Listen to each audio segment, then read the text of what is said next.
Sir, you're charged with especially aggravated kidnapping. You're also charged with aggravated assault, and you're charged with theft of a firearm worth less than $2,500. You're talking about stuff that is not relevant. Hello and welcome to the Court of Public Opinion. I am the Recovery Addict, and boy do I have a case for you today. Why is the dog chewing on this guy? I think they have got the wrong guy there. Got the wrong guy. The dog was biting him. He roughing him up quite a bit. There's a lawsuit. This is the next search on February 28, 2020. 7:44 p.m. How, does the FBI find people? The people's misspelled P-E-O-O-P-L-E. I object. Did the defendant find out how the FBI finds people in this case? Oh, she found out. What more do we need to see?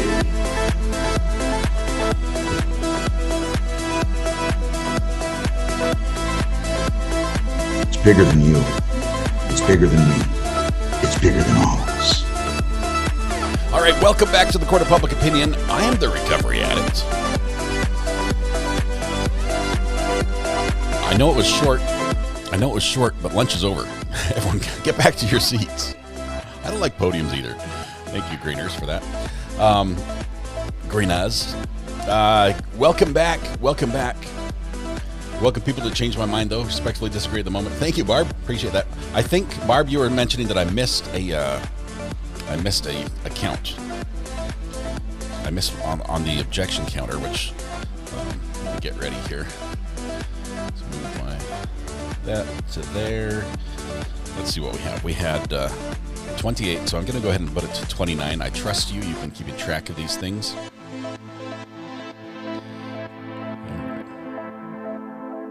29. There we go.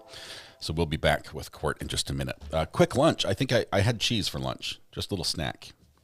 I'm not sure if it's healthy or not, but I had a little mozzarella. I had a little cottage cheese. So 2 cheeses for variety. Maybe my wife will make me some lunch later on. All right. Welcome. My siren count is about 2,200 at this point, says Kelly.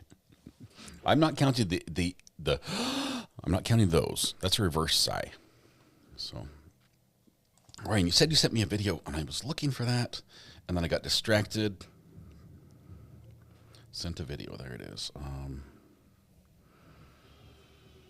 Let's see if this is it.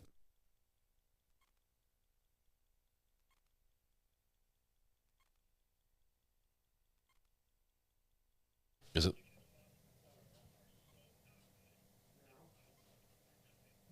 I'm looking. Hang on.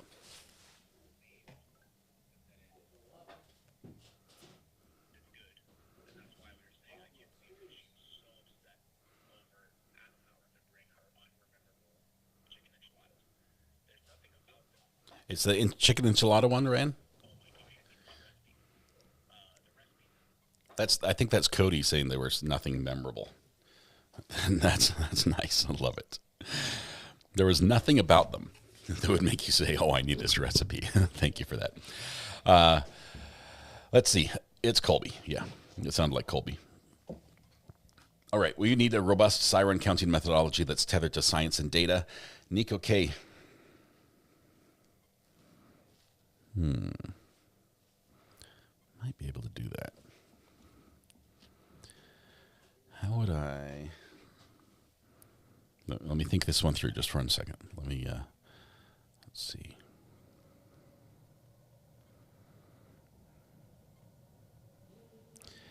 If I inspect the page. No, they're drilling in the room next door. Hang on. No, that messes things up. I think my son could probably tell me how that button works and then assign it to a URL, which can be triggered by a command. That would be crazy, though. It would be crazy. Now I need to uninspect the page. How do I do that? Maybe just click the X. Fixed it. Ish. All right. We're good. All right. Well, maybe we'll come up with something else on how to do that. Let you guys control the counter at some point. Lynn Keeble, welcome to the gallery. Welcome. Day 2, part 2 of Karen Reed, part 2. Karen Reed 2.0. Let's see. Skipped lunch, sitting in the sun, says Alexis CB. Sounds beautiful. I'm sitting in the dark. I sit in the dark. Let's see. What was for lunch? What is for lunch with you today? Says to Kelly. Oh, that was not, sorry. I just barged into that conversation, which I had no part of. I apologize. Lynn, you're back on the crew, so my card had to be updated. Well, you're back. Welcome, welcome, welcome.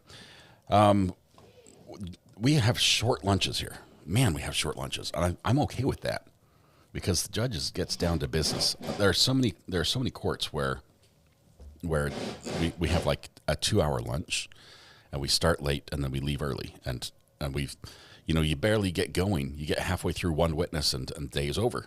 I like a little more than that. So hopefully that's going to happen today. We know the next witness is going to be John's mom. And maybe the defense won't cross her. Maybe it will be Miss Little. Maybe it will be somebody else. But we'll see how that goes. There probably will be more spiciness today. If nothing else, we're going to have spiciness at least to kick off the week next week as well. But hang on. I need to let them know I'm live. 1 second. They're singing in the other room.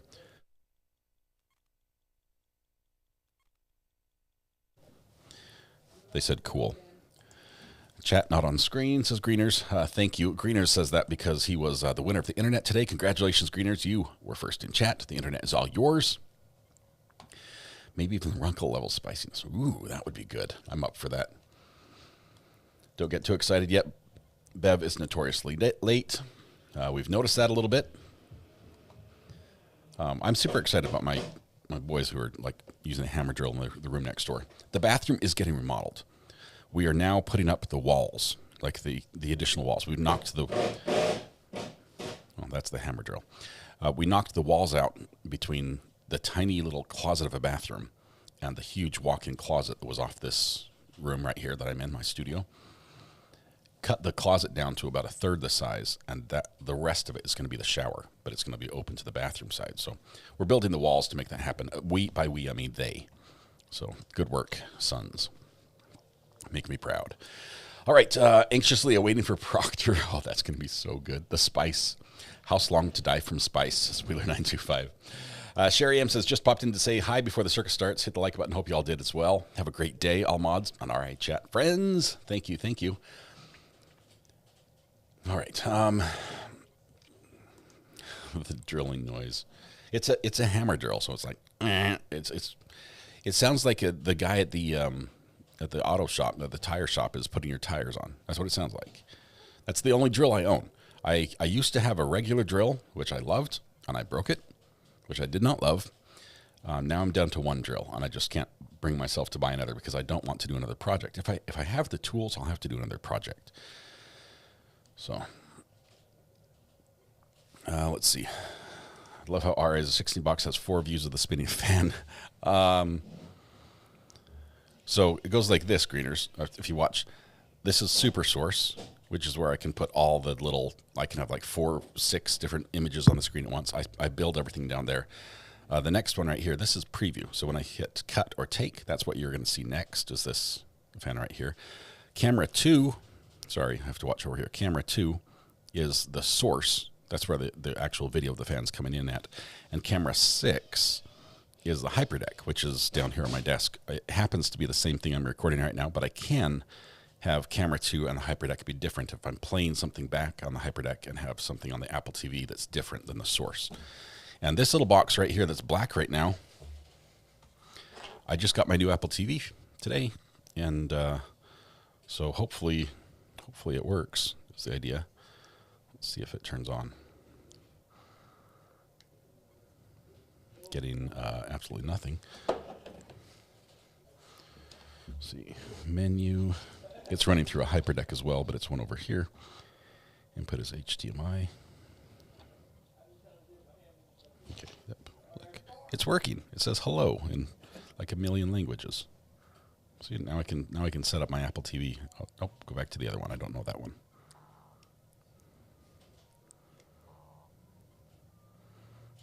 Here's my remote. English. Yeah, I can do this on my own time. You guys don't need to see all that, but anyway, we'll get that set up. The new Apple TV that I got, I actually have to return the other one. Oh, it says set up on my phone, so it just does it itself. I have to return the other one because the audio was bad. I bought a refurbished one, and the audio was clipping and making noises on the high end. And I thought it was something on my end, so I changed out all the cables and everything, and it didn't fix it. A special code I have to enter right now. You guys saw that. Setting up your Apple TV. All right. Anyway, so Apple's going to take that one back, and they sent me a new one. So thank you, Apple. Let's see. Unholy Saint 88 says, it was said that John took his shoes off at hhome, so maybe he was accustomed to doing that in everyone's home. When his body was found, he didn't have his shoes on. But it was he only had one shoe off, right? One shoe off, one shoe on. Wow. It's weird that poem just fits in so many ways. He had one on. My brother saw your Apple TV unboxing and asked me when we were getting an Apple TV. Angela, I love them. I love them because they're so versatile and they're so good at, they're 4K, first of all, which can't be beat. And I can run them through my HyperDecks, and they do little things for me on the videos, on the creator side that I'm not going to share with you, but they're fantastic for what I do. They help out better than other devices. That's all I can say. An Apple TV is basically a tuner that I run. I can run various apps through, so I can feed various sources, video sources through. And it doesn't cost. I mean, it's a one-time cost as well. So there's no subscription cost with Apple TV, unless you pay for Disney Plus or something like that. All right, we're going to be going to court here in just a second. We're still watching the Fan right now. Yeah, the idea that she knocked him out of his shoes, but he has no broken bones or contusions. It's tough. Psychosaurus Rex says, agree with RA. I got Apple TV back in 2017. It's been always been amazing. Best thing I've spent money on that doesn't involve my cats. Oh, man. What did Auntie Bev say? What did Alan say when Auntie Bev instructed the jury to ignore his comment? Said something about obviously or something. He made a snide remark, a comment. Should have gone back and grabbed that one. Sorry, I forgot. I need to make a tone that you guys can trigger that will tell me to get a replay on something, but don't abuse it. It has to be something subtle. It's like the peeps chirp. Oh, he said it's kind of like being pregnant. It's like being a little bit pregnant or something like that. That was one of them. I think there was another one as well that was objected to and sustained. He said, technically, it being a lie, he says that's a little bit like being, a little bit pregnant. All right. Don't forget that shame is Alan Jackson. No. I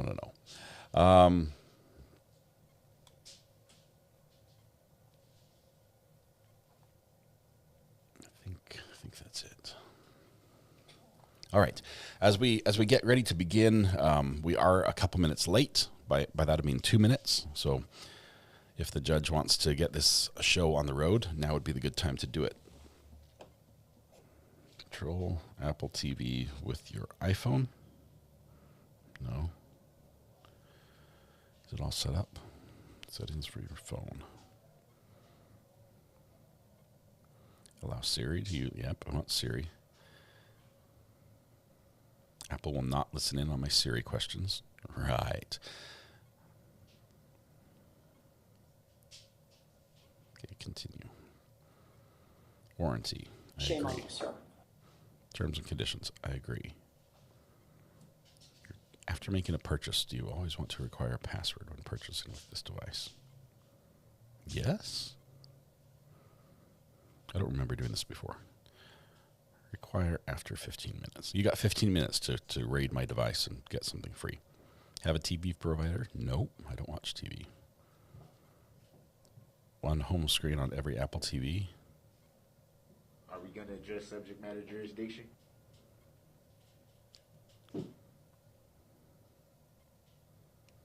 Not now, please.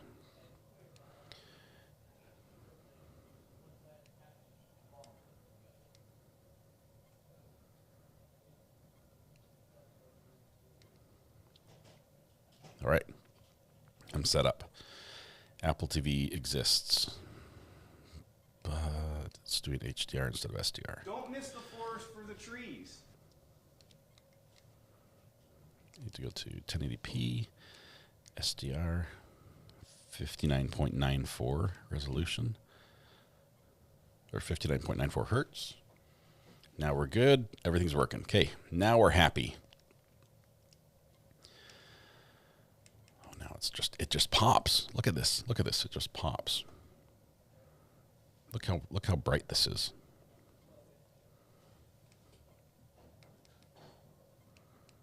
I need the YouTube app though. All right. As we get set. Oh, you don't want that. As we get set for court, I'll stop playing with my tech gear. I'm sorry. I got sidetracked a little bit. Do you know why Karen didn't ask the ladies to take her straight to the house to look for him? No, but by pretty much everyone's account, Karen was running around like crazy, not making a lot of sense. Most people don't even remember everything that she said.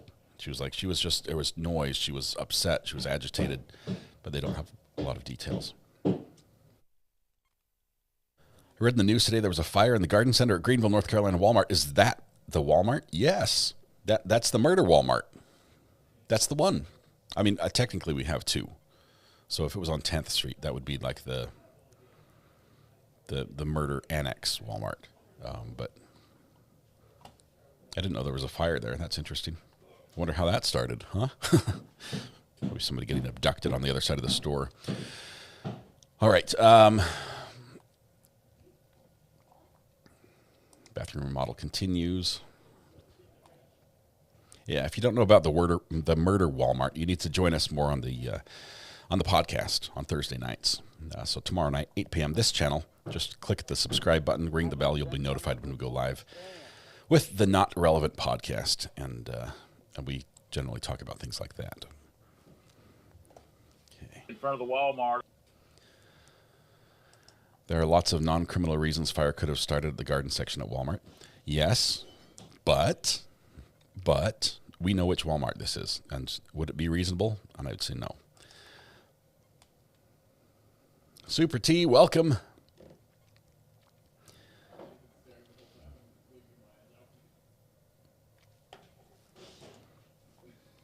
Okay, waiting for court to begin. I rushed through my lunch, and now I'm feeling a little bit gypped that I did not get to eat the healthy lunch I intended to. There was salad in the fridge. It's salad dressing, cheese, bacon bits, croutons. Everything was there. I did not have time. But now it seems that I did. Smack the like button, says Cachette. I ate Oreos like an adult because, yay, adulting. Super T, member for 12 months of the jury. Super T, that is awesome. Back with my new hip. There you go. You're ready to go. Marathon next month. We'll give you a month just to train. Just to train. You should be good. Is there such a thing as an arson Walmart? Did you say the mother's about to testify? Yes, Anthony. It's going to happen like this. When we come back into court with the jury present, the prosecutor, Hank, is going to show another clip from Karen Reed. And this, well, actually, he already showed it. The clip was Gretchen Voss interview, and it was audio only. So it was probably just a recording before the video started, but the audio was captured. I didn't see any video on this. And Karen Reed was talking about how she saw that the light was broken and she picked a couple pieces of the light off the tail light and dropped them there in the driveway.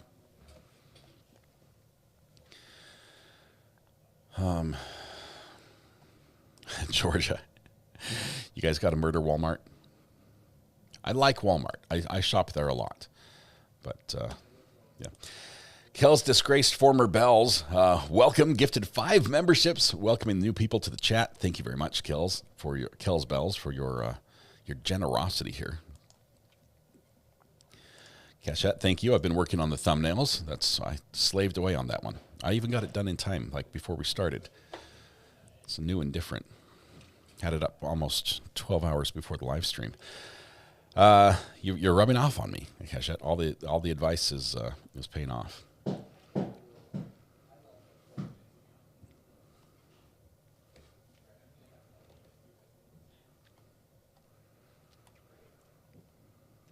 All right. Let me update my notes to see where we're at. This is day 2. This will be witness number 3. It's Peggy.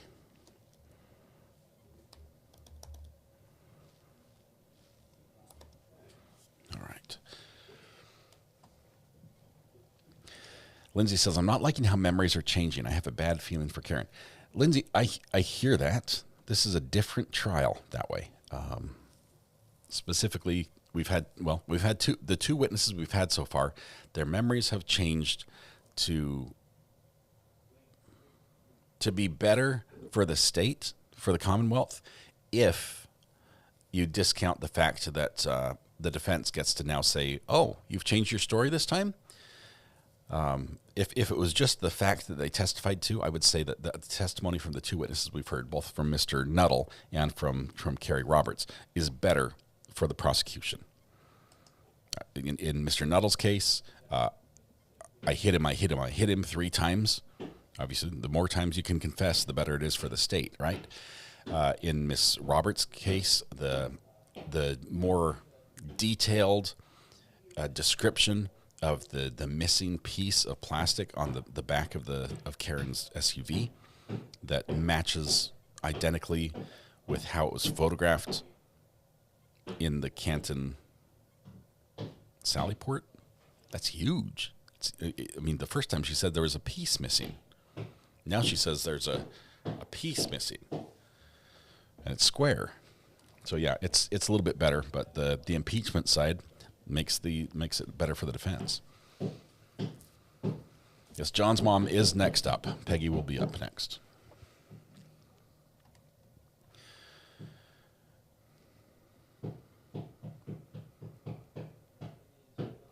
I don't remember if Peggy testified in the first trial. I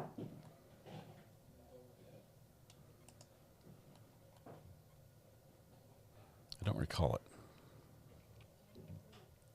No, she didn't. So this would all be new.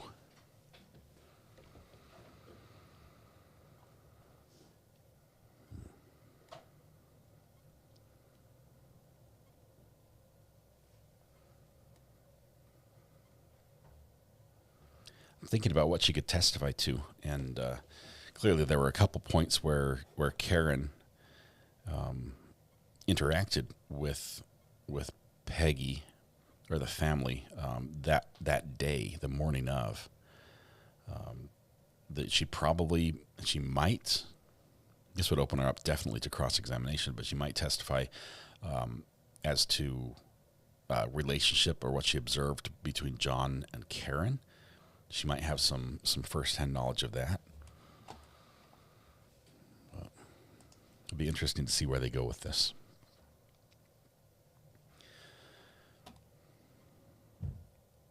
Is Hank reading the witnesses in the order they saw John after they found him? No, because Jen McCabe would be up now if he was. And she's not up yet. Although she might be, here in the next first week or so.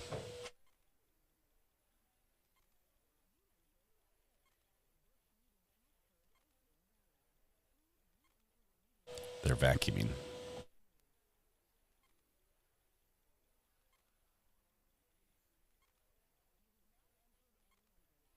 If this case continues being 1 to 1.5 witnesses a day, it could go until the time for Koberger trial, which is August, 11th or 12th is the start date for Koberger.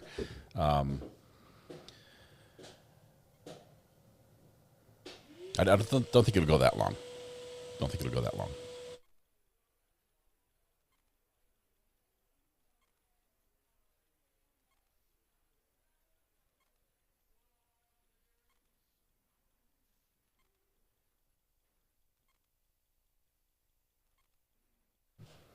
Is it a leaf blower for collecting evidence? No, they're cleaning up wood shavings on the floor. They had to cut a couple of boards. Here we go. We're back.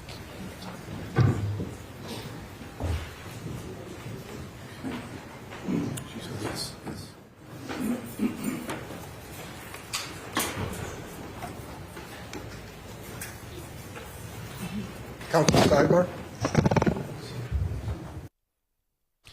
Apparently, Jim gets to call sidebars as well, not just the judge. My boys are vacuuming. They're also doing the construction.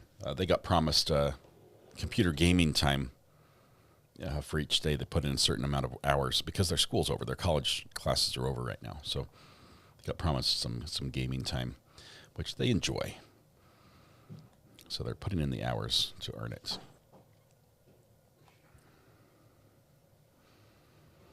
The Cobra Trail will be before the bathroom model is done. Greenas!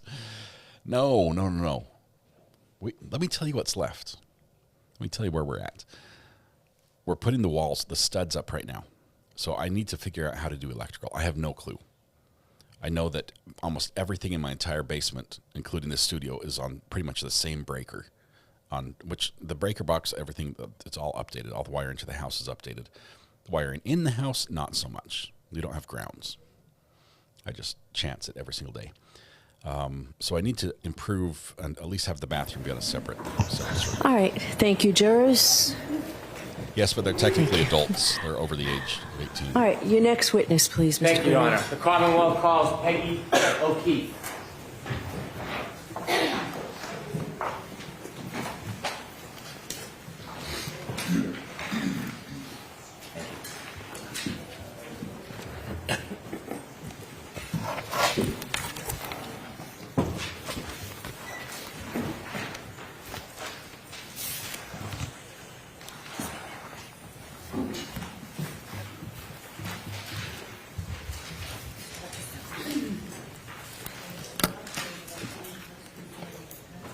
You solemnly swear the evidence here to the court, the jury, in the case now here should be the truth, the whole truth, and nothing but the truth, so help you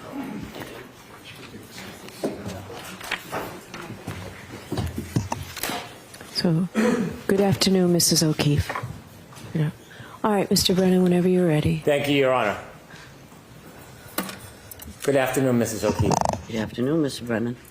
Could you kindly introduce yourself to the jury? My name is Margaret O'Keefe. I am John O'Keefe's mother. Are you married? Yes. Who are you married to? John O'Keefe, Jr. How long have you been married for? Too long. 53 years. I'm sorry, ma'am, I didn't hear you. 53. She's long enough? How long have you lived in the area? We moved to Canton 3 years ago. Before you moved to Canton 3 years ago, where did you live? Braintree. How long had you lived in Braintree for? 50 years. Did you begin your family in Braintree? No, we lived in Mattapan first, and that's where my daughter was born, and then we moved to Braintree. Your daughter was born when you were in Mattapan? Mm-hmm. Your daughter's name? Kristen. How many children did you have? 3. Did you Kristen and John? And Paul. Is Paul the youngest, the baby? The baby.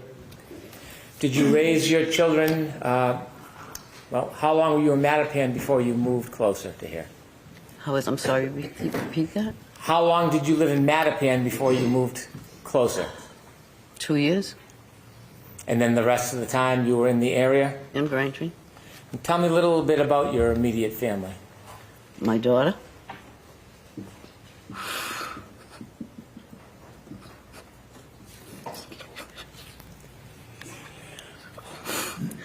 My daughter Kristen had a tumor, a cancerous tumor that she had for 5 months. And she died in November 13. She had 2 children. And then 2 months after she passed, her husband passed from a heart attack. And then you all know about John. And then my son Paul is over there. That was 2013, ma'am? Could I ask you about her children? She had 2 children, Kaylee, who's now 17, and Patrick is 14. And he's a run for my money. Do you remember how old the children were when your daughter passed? 3 and 6.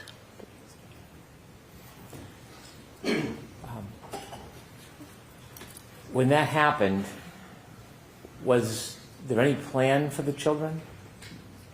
As far as? Well, what was going to happen with the children? When she passed? Yes, ma'am. And when he passed? Yes, ma'am. My son decided to be the head guardian, and then we had, I was the other guardian, and there was Steve's brother and sister were the other 2 guardians. There's 4 of us. May I approach you to adjust the microphone? Yes, please. Thank you. Talking too soft? Okay.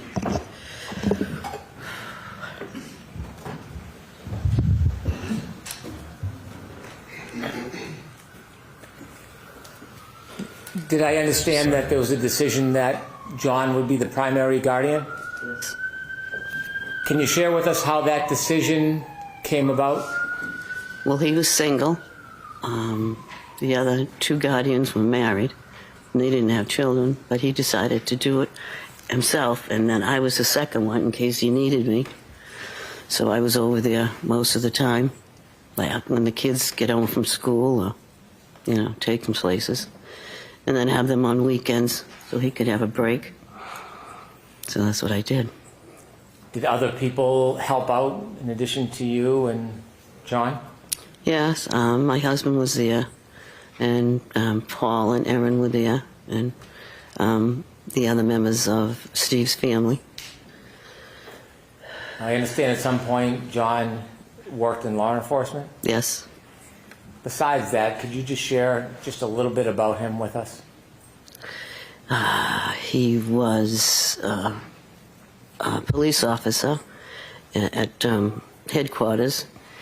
And when he first started, he was in Hyde Park, and then he moved to Dorchester, and then into Boston itself, and that's what he did. I was hoping if you could tell us a little bit about John besides his work.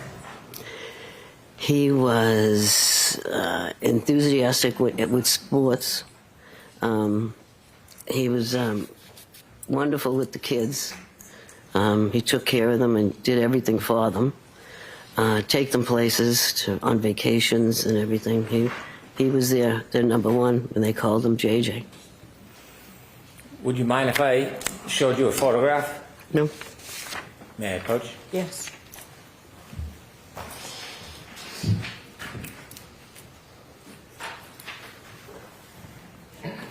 I'm showing you a photograph. Okay. And could you tell us what you see? That's my son. Thank you.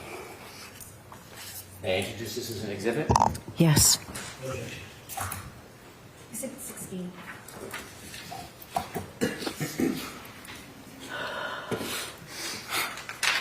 Thank you. With the court's permission, I'd like to publish. Yes.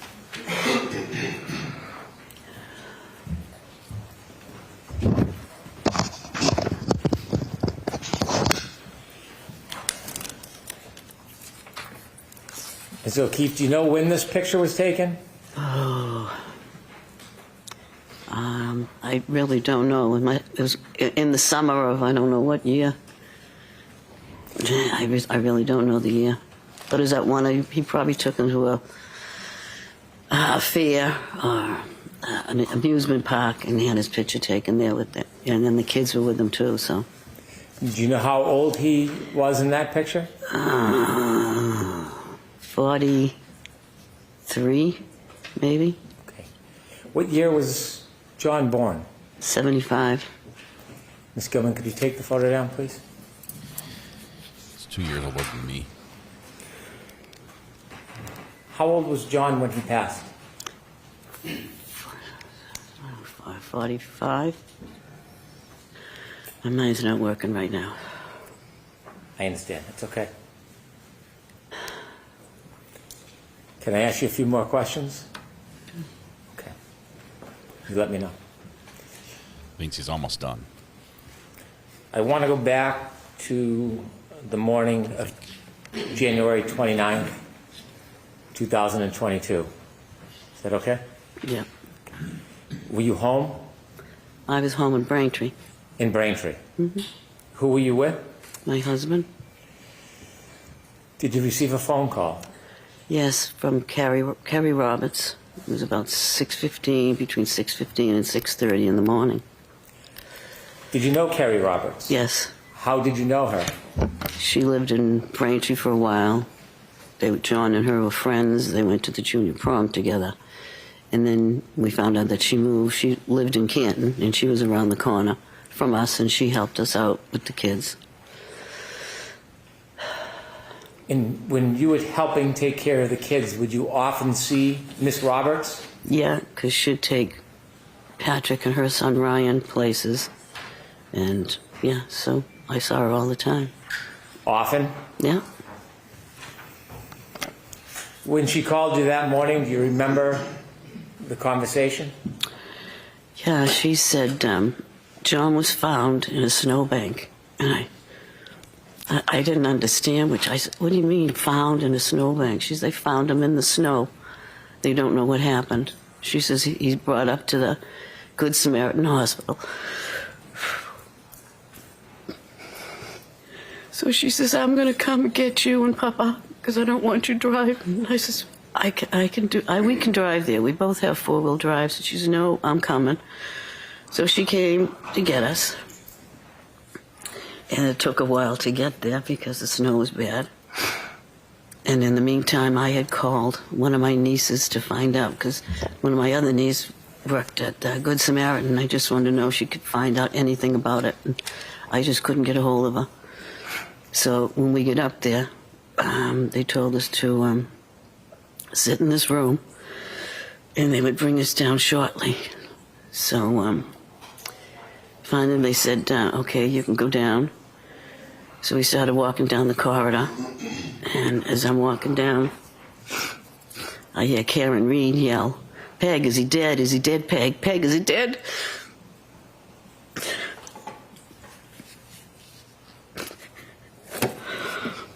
And I just kept walking, and then I asked, I don't know who it was, a nurse or a worker at the hospital, and I said, what is she doing here? And she said, oh, she's being psych evaluated. So then they brought us down to the room where my son was.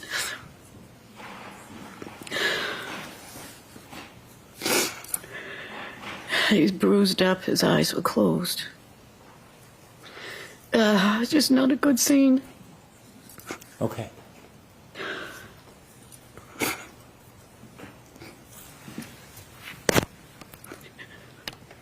I'd like to go back, if I may. Okay. May I? Yep. When Carrie Roberts picked you up in the car, did anybody go with you and Miss Roberts on the drive from your home in Braintree to Good Samaritan Hospital? No, we were the only three in the car. Who was the third person? My husband. During the drive to Good Samaritan Hospital that morning, yep, did you ever have a chance while you were in the car to speak to the defendant? Yes. Please tell the jury about that conversation. She, I asked her what happened, and she said, we went to a party. I left him there. I said, you just left him there?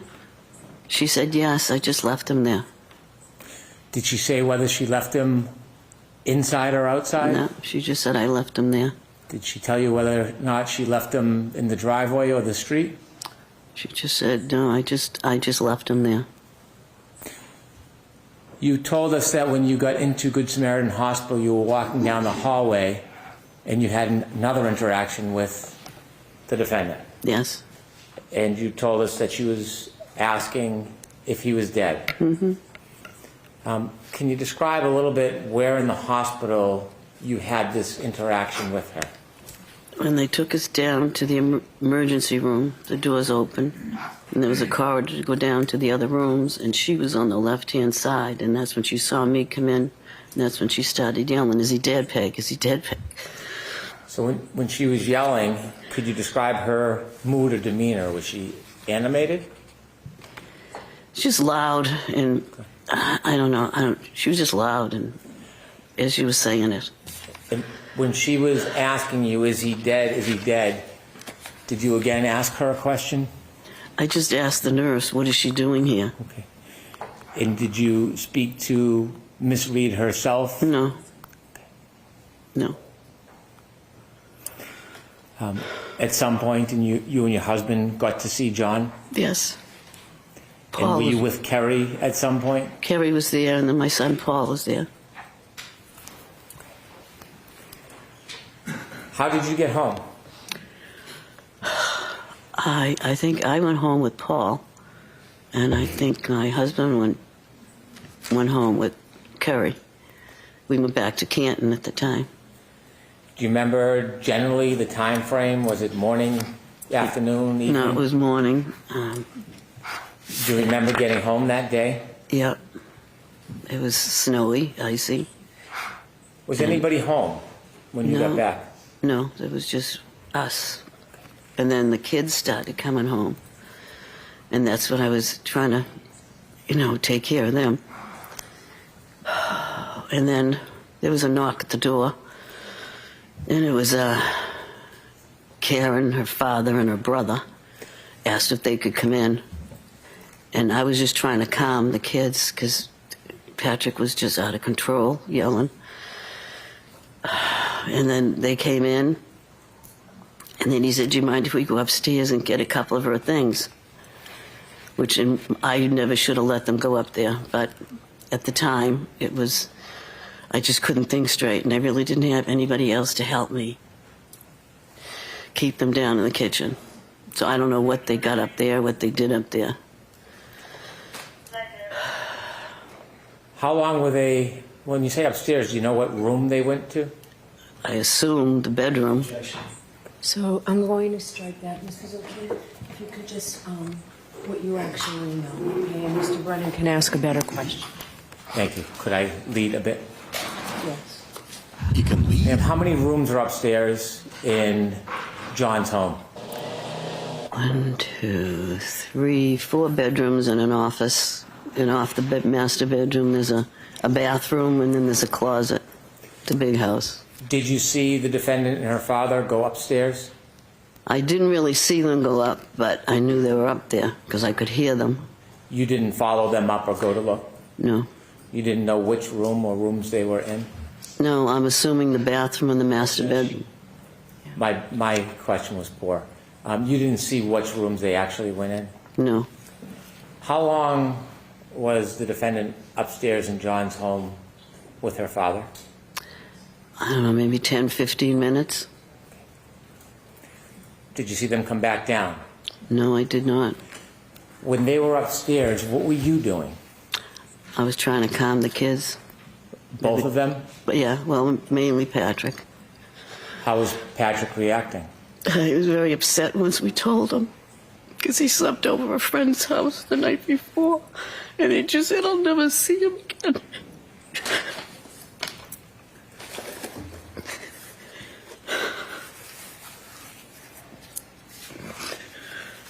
Sorry. Would you like a moment?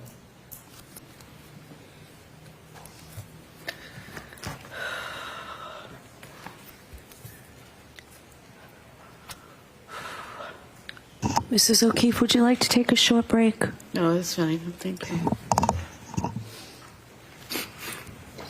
You can just let me know when you're ready. Take your time. Okay, go ahead. You ready? Go ahead. Okay.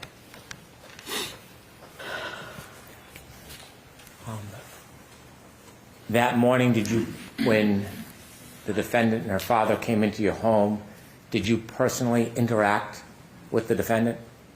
Nope. Was there any hugs, condolences? Nope.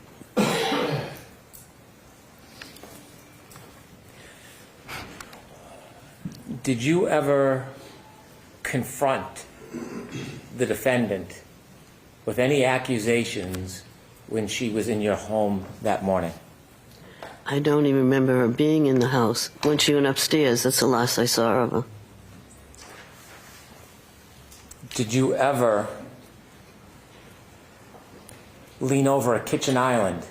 Do you have a kitchen island in your house? No. Did you ever lean over the kitchen island and say, I think he looks like he got hit by a car? No. I don't remember talking to her that morning. Did you see when she left? Nope. Did you ever see her Lexus in the driveway? No. The children, who's their guardian and custodian now? Well, there's still 4 of us. 4 of us. Where do they live? One in Boston, one in Stoughton, and Paul's in Bridgewater, and me. Where do the children live? With me. In Canton. They live with you full time? Yes. You're their primary caretaker? Yes. Thank you. You're welcome. Yeah, just a moment. That's AJ who asked for the moment. That means he's on cross. I think the right thing to do here is express, just say, I'm sorry for your loss. They're saying, should we cross her? Should we cross her? Is it worth it?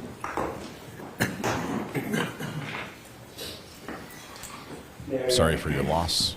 Just a couple questions, and let's sit down.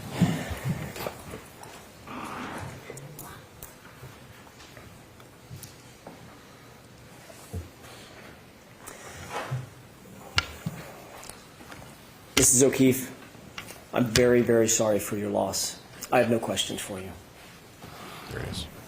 All right, Mrs. O'Keefe, you're all set. Thank you. Right, so, what officer are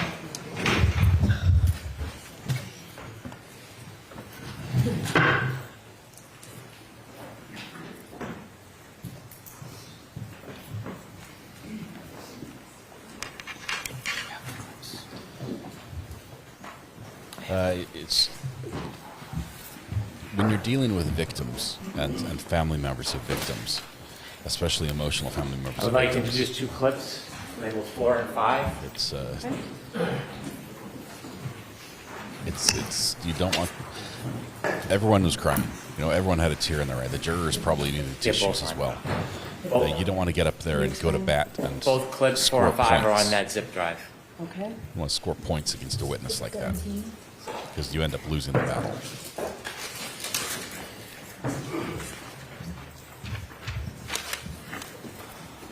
There's no objection to these?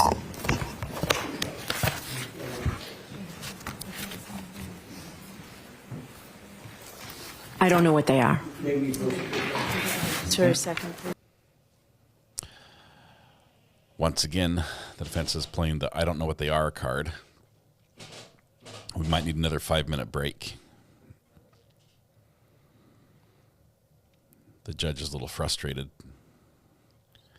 with probably with the defense not knowing because these were provided, but there were so many clips. What was provided, if you remember back in the pretrial hearing, what the Commonwealth provided to the defense regarding these video clips was like 60 little sections.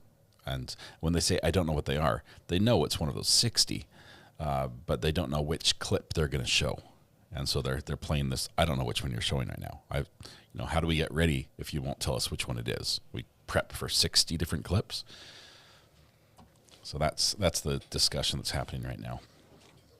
There's her remaining son there on the right.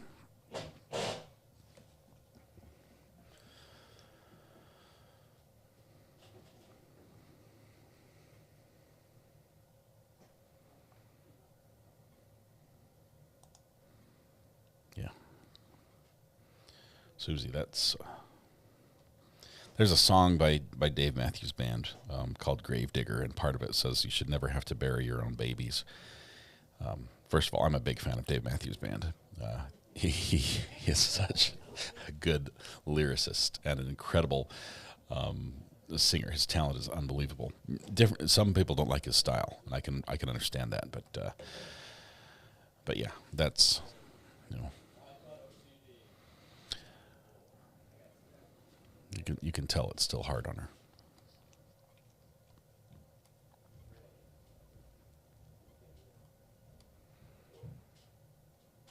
Yes, greener's too soon. That is it's about something else entirely. Fun fact, I pay for Sirius Radio in my wife's car just so I can use station number 30, which is the Dave Matthews Band. Always, like, 24/7 Dave Matthews Band songs. And that's what I listen to in the car.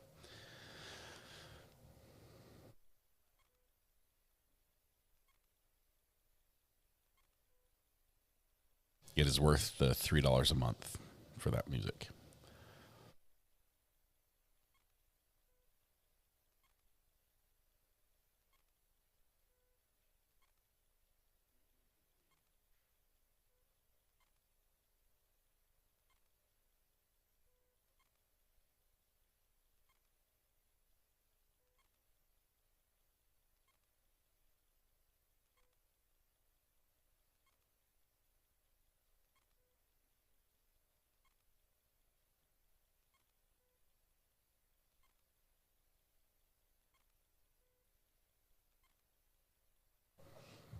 Ivan, what I hear you say is every time you hear one, you're like, now that one's my favorite. Now that one's my favorite. Okay, you're not a fan. I hear you.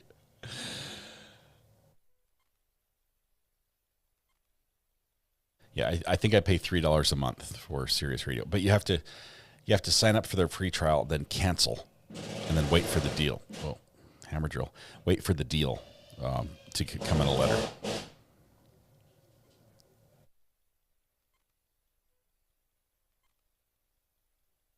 It's the basic package.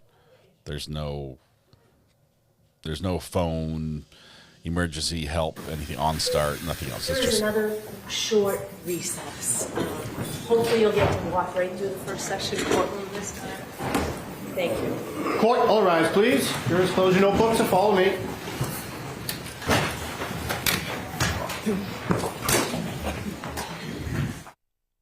So once again, we don't know what's coming up has caused the jurors to be kicked out of court. I think the judge is going to fix this today. I think she's going to fix it and say, look, I want this to stop. Commonwealth, you tell them in order when and what you're going to play so they can be prepared, because I'm not going to kick the jury out of the courtroom over and over and over for this. This is too much of a delay. I think that's what she's going to do, because she hates this sort of delay.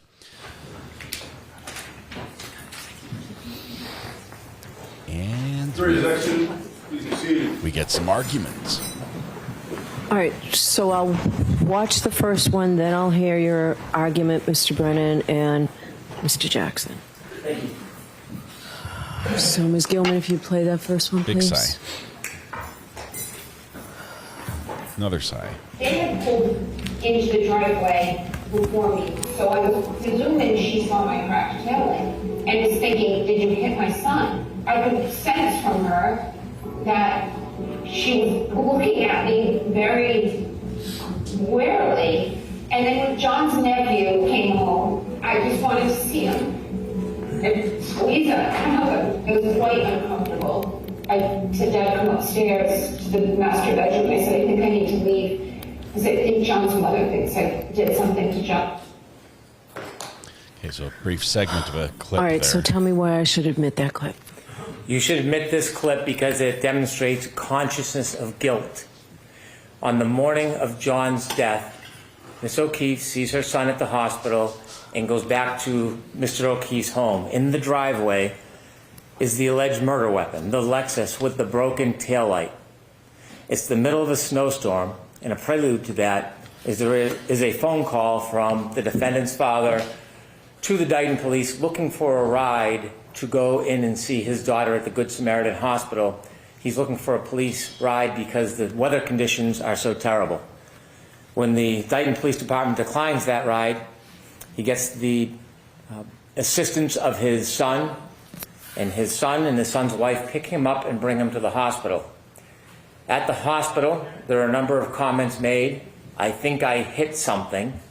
There is evidence we have where the defendant, her mother, and her father admittedly discuss in different ways the broken taillight. It is an issue that is primary on their mind. In this tumultuous, grieving moment, the taillight is central between these parties. Uninvited, the defendant and her father go to the O'Keefe house without invitation. They knock on the door and they ask to come in. They go into the house. There does not seem to be any interaction, at least with Peggy O'Keefe. And curiously, they go upstairs for 15 minutes. They stay at the house for less than an hour. This is a family that's grieving the loss of their son. Less than an hour, they go back outside. Instead of leaving in the one car, they take the alleged murder weapon, they get into two cars, and they drive away and remove the Lexus with the broken taillight from the scene. That is clear consciousness of guilt evidence, removing the murder weapon from an area where witnesses can see, photograph, identify the damage. In fact, despite the other evidence about the cracked taillight in the testimony, it is a centrally contested issue in this case. The defense has already questioned and confronted, as they have a right to do, about the shape, manner, and extent of that broken taillight. The removal of it is helpful for the defendant. And so the fact that they stay for less than an hour, remove the Lexus from the scene, is important. This statement by the defendant is clearly an attempt to create an excuse, a ruse, for why they removed the murder weapon from the scene. It is an attempt to suggest that she somehow is targeted. She somehow on that morning is victimized. She somehow on that morning is the intent or the object of something that is abusive from Peggy O'Keefe. And so this evidence will demonstrate a key part of our consciousness of guilt evidence on this issue, that there was no viable reason to take that evidence from the scene other than to obscure it. It was not because Peggy O'Keefe yelled at her or intimidated her or threatened her. This was, again, a central conversation between her, her father, and her mother in those early morning hours. This is what was foremost in their mind. And so that's why it's not only relevant, it is an extraordinarily strong piece of the consciousness of guilt evidence. And inevitably, the defense may or may not try to provide some type of explanation or excuse, but we have a right to the full force of our proof, and this is part of it. All right, thank you, Mr. Jackson. Thank you, Your Honor.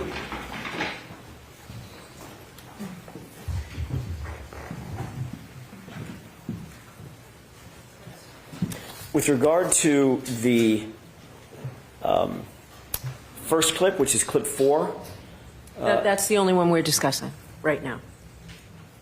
Then, in that case, now that I look at it and I see the transcript, I'll withdraw an objection. I don't care. It's not. I don't agree with anything Mr. Brennan just said. It doesn't go to consciousness of guilt. As a matter of fact, I think it very clearly shows the opposite. Okay, so there's no objection. So there wasn't an objection until I said, is there any objection to this? And then you all came to sidebar. I mean, they were just going to play.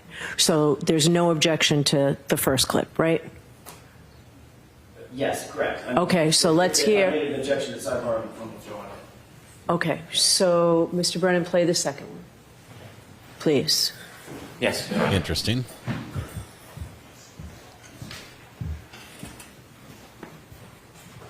And his mother leans over the kitchen island and says to me, I think it looks like you got hit by a car. It looks like you got hit by a car. Okay. So tell me how this comes in. Similarly, conscious of guilt evidence, the defendant making what we allege is a false statement to try to excuse her conduct of removing evidence of a crime from the scene. This has additional import. It has two facets to it. One, equally as important for conscience of guilt in the first part, as I supported for clip number 4 or 5. Secondly, it is important because we've heard testimony from Peggy O'Keefe that this claim never happened. So we now have direct testimony that she did not have a conversation with the defendant, did not make these claims to the defendant. And so while also conscious of guilt evidence, it has additional support from the previous clip. All right, Mr. Jackson. Thank you. With this video clip, Your Honor, it's very different. It has absolutely nothing to do with consciousness of guilt. The argument is baffling. How could that possibly be consciousness of guilt if my client is simply reiterating something that she believes somebody else said? This clip is obviously, very obviously, and strategically being used to try to vilify my client with something that's completely irrelevant. In Massachusetts, you can't call a witness just for the purposes of impeaching them. What this clip would be doing is purporting to impeach Mrs. O'Keefe, who just testified, I never said that. I never said it. I never leaned over the island counter. Never happened. So bringing this in would be used to impeach their own witness. And that's what can't be done in Massachusetts. With regard to consciousness of guilt, how does my client reiterating or stating that something that the victim's mother may or may not have said, how does that relate to consciousness of guilt? It doesn't. This is simply a wolf in sheep's clothing. They're trying to get it in because it makes my client look bad. They've just put on a very, very sympathetic and empathetic witness, John O'Keefe's mother, and they're trying to make my client, Ms. Reed, look bad by saying something what they perceive to be pejorative, in a tone that's pejorative about that very same witness. He's trying to, at this point, there is no issue about whether or not Peggy O'Keefe leaned over and said something about the car, being hit by the car. He's trying to create the issue so that he can put this video clip in. It has nothing to do with consciousness of guilt. It's not for impeachment of Peggy O'Keefe. We don't take the position that Peggy O'Keefe is lying. This is a statement of the defendant. It's in the form of an admission or a statement, which qualifies for admission substantively, not for impeachment purposes. The defendant should not be able to pick and choose which of her statements do not look good for her and do not look bad for her. She made the statements, they're relevant to this case. It's not unfairly prejudicial. It's a statement that they embraced and they chose and they publicized, and it goes directly to the issue of consciousness of guilt. Just because it hurts, just because it's incriminating, just because it's difficult for the defense is not a basis to preclude it. It is an admission, a statement of the defendant. It's admitted substantively. If that were true, Your Honor, then they would simply put in the transcript. They wouldn't need to play the video. Transcript is one line. And his mother leans over the kitchen island and says to me, I think he looks like he got hit by a car. He looks like he got hit by a car. Sorry. I think he looks like he got hit by a car. It looks like he got hit by a car. They can just put that statement in. They want to play this because of its prejudice, because of the tone that it sets. It's not an evidence. Look at Paul. The witness who supposedly said the statement has denied having said it and said it never occurred. This is far, far more prejudicial than it is probative. If they want to simply use the transcript, that's one thing. But playing this video is simply being used to vilify my client because of the tone of voice she used in the clip. That's it. That's what's not allowed. That's overly prejudicial. and it's not relevant. All right. So what I'm going to do is I'm going to think about this. And if I decided to let it in, you can let it in first thing tomorrow morning. I'm not going to let it in now. May I ask for a ruling in the morning? Yes. May I introduce the one that was not objected to? Yes. Do you want a consciousness of guilt instruction, Mr. Jackson? No, we don't believe that So you're in agreement that that statement just comes in? we're not objecting. I'm not trying to introduce it. Don't put words in my mouth. I'm not trying. No, I said you're okay. But I'm not objecting that it at this point that it shouldn't come in. Okay. We'll bring the jurors back and we'll do that. Tony, can they come right in, or is it going to be 5 minutes? Can they come right in? Thank you.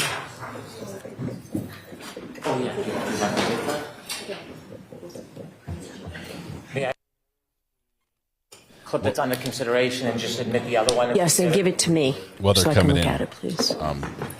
Paul's the gentleman in the blue shirt on the right in this picture. So He sits in the I'm sorry, same Your Honor, do you want me position to leave that on there every so day. you can look at it tonight? And if we decide to take it off in the morning? Yes. Meaning Thank you. that's his Because you seat. can just single it out and play one, right? Okay, thank you. That's his seat. Chrissy. And he has promised that he will be here for every bit of this trial and watch. He has, I would say, zero love for Karen Reed. He wants to see her go down, and he sits right there so he can see and watch the entire time. You'll see him there every day. And he's not trying to play poker. He's not trying to hide his feelings, but at the same time, he's not like above, being too much in what he does. All right.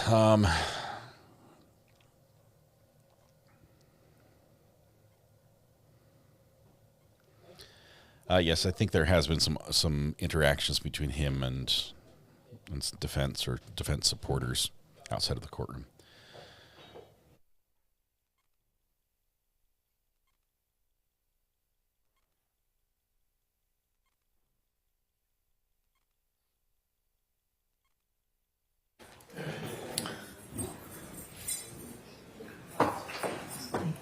All rise for the court, please. Juror Sandery.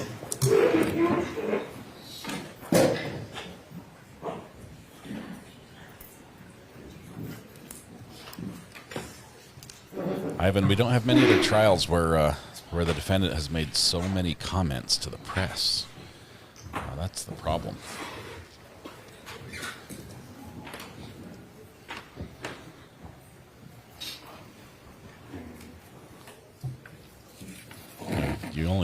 I only have her to blame for what she sold to the press.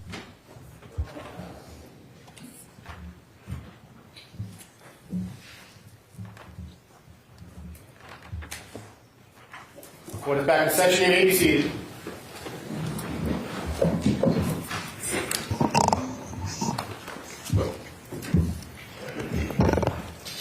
Yes, please. Your Honor, I'd like to introduce clip number 4.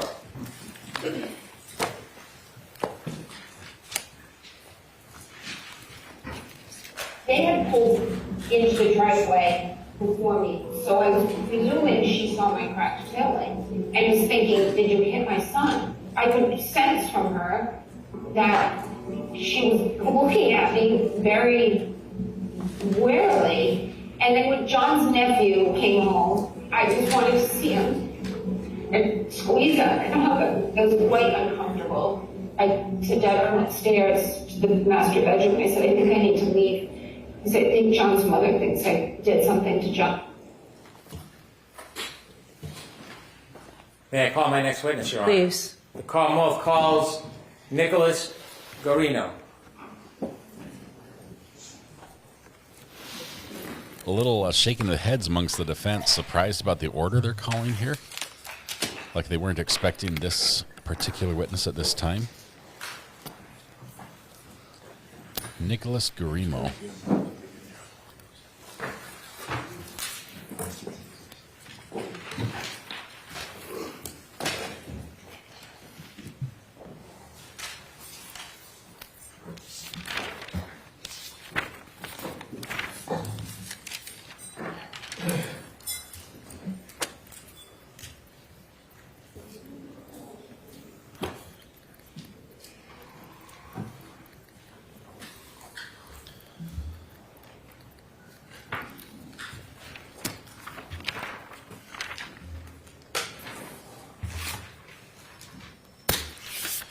only on the Commonwealth list.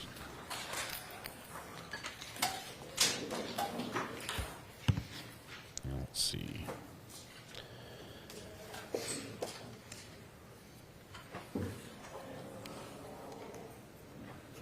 He's in light blue, which means he would be law enforcement. According to the cheat sheet that Amber sent me. Follow me, please. Okay, thank you.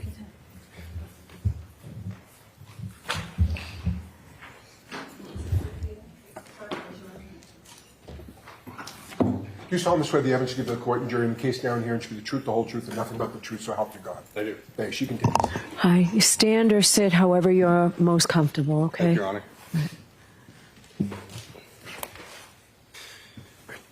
He looks familiar. May I proceed? Yes. Good afternoon. Good afternoon, sir. Could you please introduce yourself to the jury? Yes. My name is Nicholas Guarino. Mr. Gino, where do you work? I work at the Massachusetts State Police at the Norfolk District Attorney's Office. The no what? How Oh, long Norfolk. have you worked for the Norfolk. Massachusetts State Police for? This is year 10 now. How long have you been assigned to the District Attorney's Office for? Since November of 2019, so a little 5-ish years, 6 years. I want to go backwards a little bit. Can you tell me a little bit about what you did before you began working for the Massachusetts State Police? Yes, sir. I was a Norwood police officer for almost 11 years. So how long have you been in law enforcement between being a Norwood police officer and a Massachusetts State Police officer? February of this year started my 20th year in law enforcement. Did you go to school before you became a law enforcement officer? Yes, I went to Westfield State College, Westfield State University now. Did you graduate? Yes, I did. Can you remember what year you graduated in? Yes, it was 2003. Did you have a particular degree from Westfield State? Yes, I double majored. I got a major in criminal justice and mass communications. When you began as a police officer with the Norwood Police Department, did you have to go into any type of specific training? Yes, I went to the police academy. And how long is the police academy? 6 months. Generally and briefly, what was taught at the academy? How to conduct investigations, respond to calls. They did a standard field sobriety testing week, physical training, Massachusetts law and criminal procedure. When you began as a Norwood police officer, were you a patrol officer? Yes, I was. And did you remain a patrol officer for the 10 or 11 years you were there? Yes, I was also part-time in the detail office. But what does that mean? Handling jobs when we're off, so filling details like road construction, I'm sorry. When you left Norwood and began working with the Massachusetts State Police, based on your prior training, did you have to go through further training or were you ready to just begin? No, I had to go to the State Police Academy for 6 months. After you got out of the State Police Academy, were you assigned to a barracks? Yes, I was assigned to the South Boston Barracks for my training, and then once my break-in training was done, I was assigned to the Holden Barracks near Worcester. At some point during your time in your career with the Massachusetts State Police, did you start to receive any type of training in the specific field? I'm sorry. Did you receive any specialized training at the Massachusetts State Police after the academy? Once I got into the district attorney's office, yes. And can you tell us a little bit about what type of specialized training you received when you were assigned to the Norfolk County District Attorney's Office? Yes, so I was hired by the district attorney's office. I do cell phone and computer forensics, as well as I'm a sexual assault investigator. I had prior sexual assault investigator school done, and I went for digital forensics classes as part of my now daily duties. In order to work with cell phone forensics, did you have any particular background in it at that point? I had taken some classes when I was at Norwood PD, but I didn't have any of the Cellbrite or Axiom classes that I do now. We'll talk about those in a minute so you can give a little more explanation. Did you ever receive a specific advanced degree in data forensics? No, I didn't. Did you ever receive any specialized further degree, a master's in data forensics? No. So your training came while you were a Massachusetts State Police officer through the Massachusetts State Police? Yes, that's correct. What type of courses did you take to learn about forensics? The first one I took was Celebrate Certified CCO CCPA is their intro course that teaches you how to use the program and how to extract cell phones using Celebrate program. There's a couple words I want you to help us understand. Yes. The first is an extraction. What is, as simple as you can, a cell phone extraction? Yes. Quite literally is plugging the phone into specialized hardware or software, and it pulls the data from that device to make a digital copy of it, so that way we can load it up later to look at it. So when you extract the phone through a download, it basically mimics the content of the phone, but it's in a different shell, it's in a different form than inside the actual phone itself? Yes, exactly. That way we're not manipulating or changing any data while looking, because if we were to open the device, it would change data by going through the phone itself or computer. Okay. When you plug it in, can you explain a little bit about what you're plugging it into? Yes. So the main program and hardware that we use is GrayKey.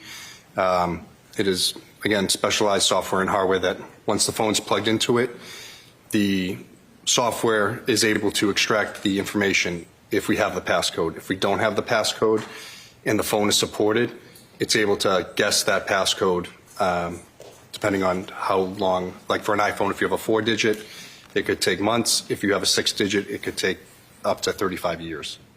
So does the phone have to be accessible to actually do that download through GrayKey? Do you have to be able to open the phone with the passcode? No. So if we don't have the passcode and it's supported, it can guess the passcode without making the phone useless after, say, for an iPhone, I believe it's 10 passcodes. Is it a quicker process if you do have the passcode? Much. It would take hours to download the device, depending on how much information's on it. How do you ensure that the information that you extract from the actual device is accurate and the same when you're making a copy? How do you ensure the integrity of it?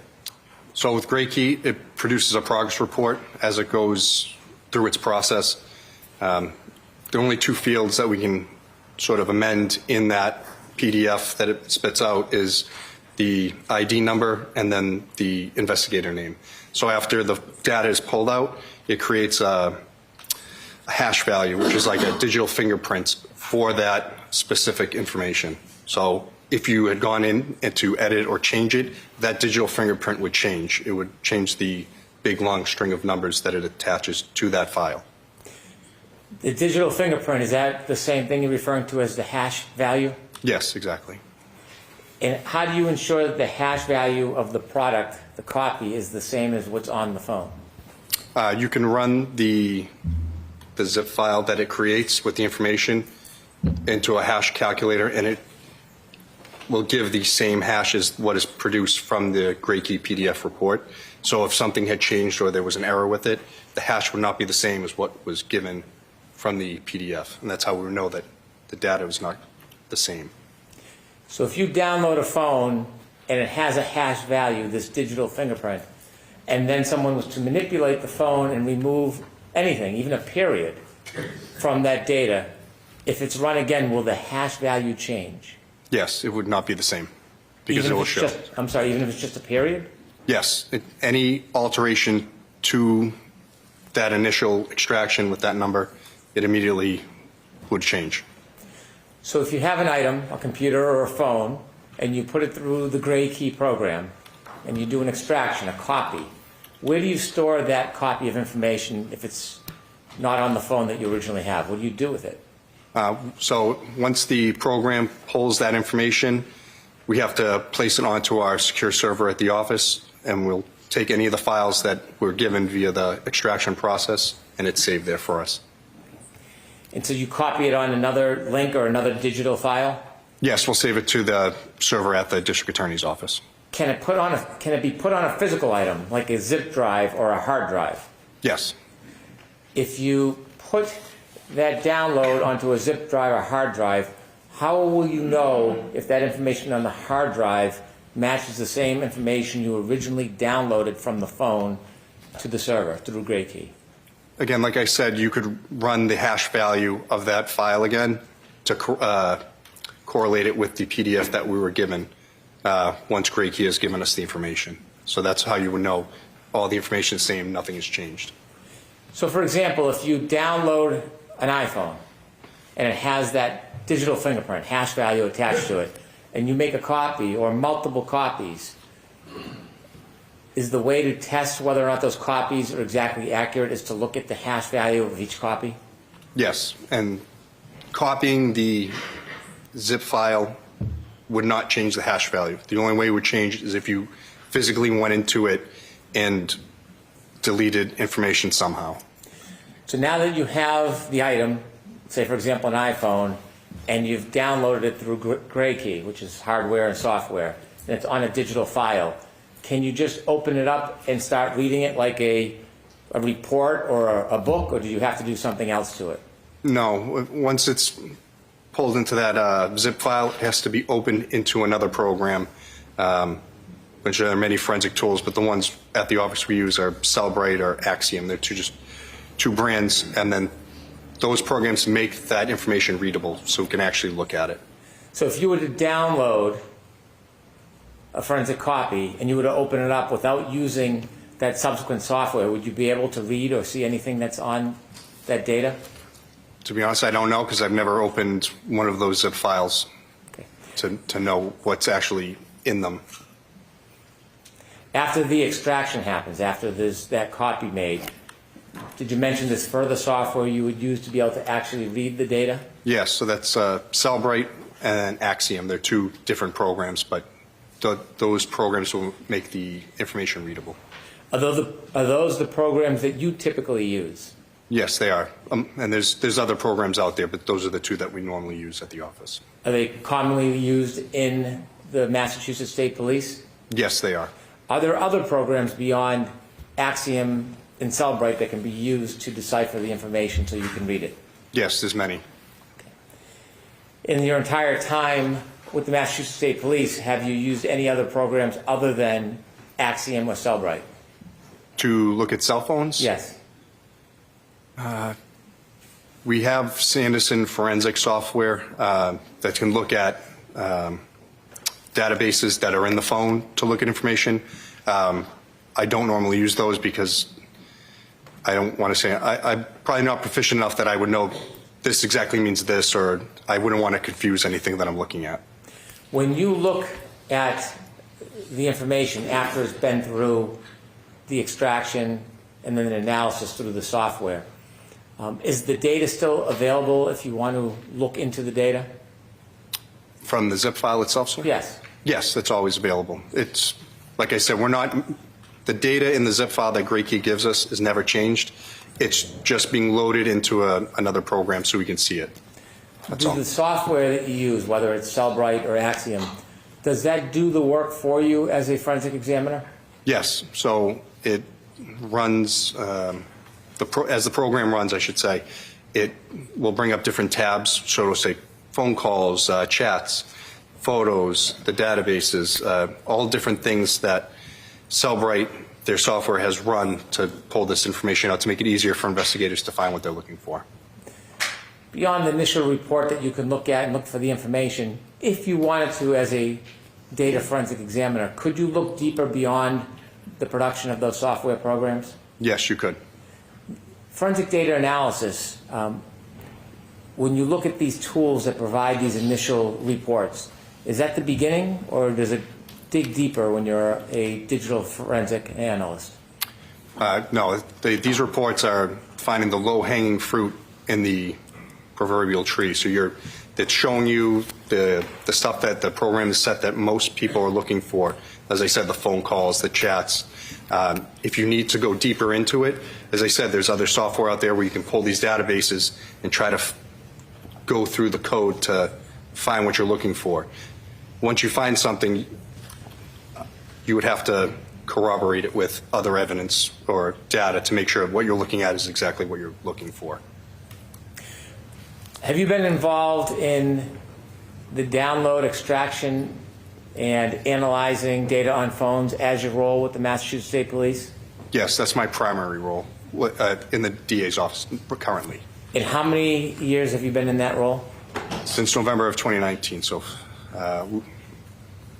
5 years now. Have you worked on a number of different cases that involve forensic data? Yes, I have.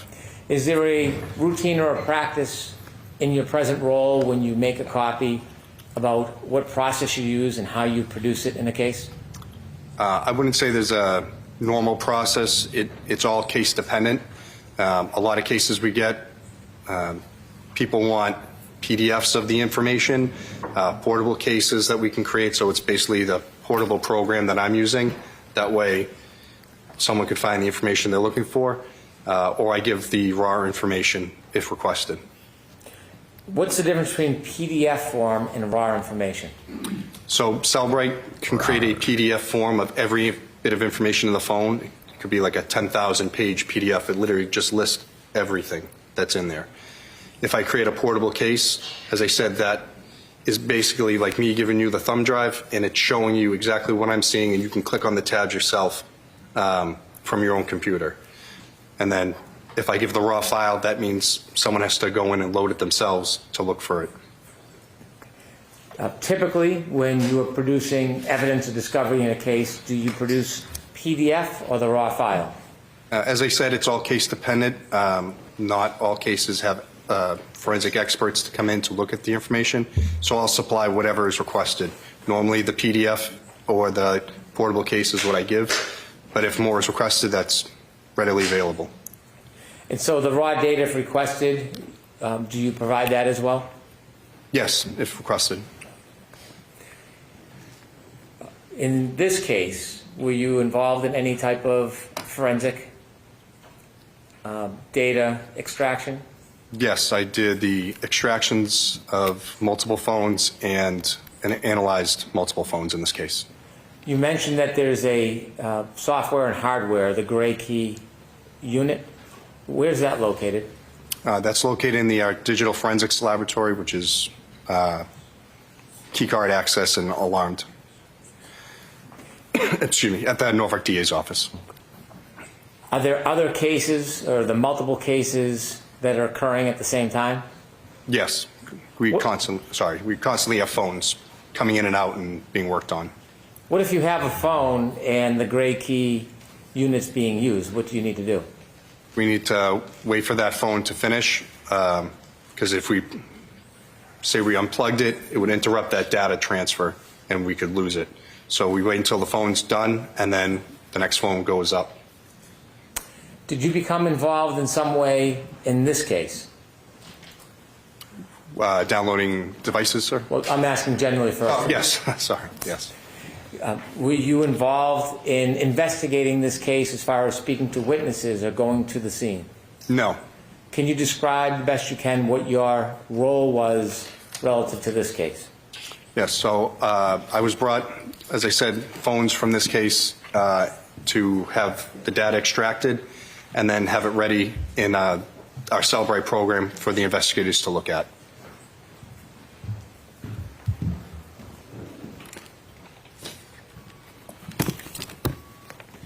At some point, were you provided a phone that you later identified as a phone belonging to Mr. John O'Keefe? Yes, I was. Do you remember when you were provided that phone? Yes, it would be January 29th, 2022, about 7:30 p.m. that night. Do you remember where you received that phone from? Yes, I was at the DA's office. I got it from Sergeant Buchanan and Michael Proctor. Do you remember about what time of night that was? As I said, about 7 to 7:30 p.m. Thank you. When you received that phone, did you have the passcode? No, we didn't. Without the passcode, what were your next steps? So the phone was placed in our digital forensics lab until we could get the passcode. I was told that a family member was going to be bringing it in so we could download the device. Did you ultimately get that passcode? Yes, we did. And do you remember when you received it? January 31st, 2022. After you received the passcode for Mr. O'Keefe's phone, can you walk us through the process of what you did? Yep. So once the passcode's obtained, we'll unlock the phone and then plug it into Gray Key, and then it's able to pull the full information from it without having to guess the passcode. How long does that take? Again, depending on the size of the phone, a few hours. After the information was downloaded, then what happened? We'd place on our digital evidence server at the DA's office, and then if the phone is evidence, it would go into evidence. If it was a consent, we'd give it back to the person who gave it to us immediately. Did this phone go into evidence? Yes, it did.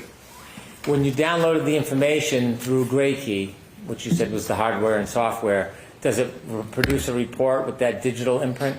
Yes, it does. It produces a report from the time you plug it in to the process it completes, and then the amount of data, and then, like I said, that digital fingerprint hash value at the end.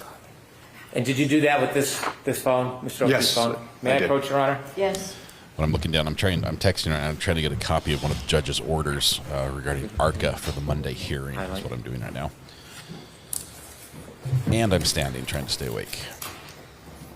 Because this is a little bit slow and dry. I'm looking forward to cross, though. Last time this particular I'm going to show you a document, sir. Was okay, sorry. Yes, thank you. I'm sorry. Did you show it to Mr. Alessi? I'm sorry. My apologies. Sorry, Mr. I'm looking for the production order the judge signed regarding ARCA for the Monday hearing.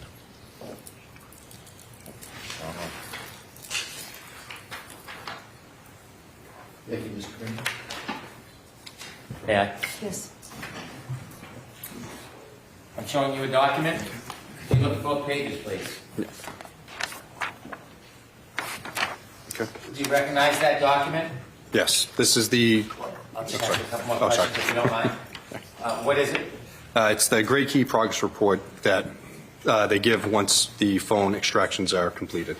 Do you recognize that as the report that is attributed to John O'Keefe's phone? Yes. And does that document have that digital imprint, the digital fingerprint that you were talking about? Yes. So it's in.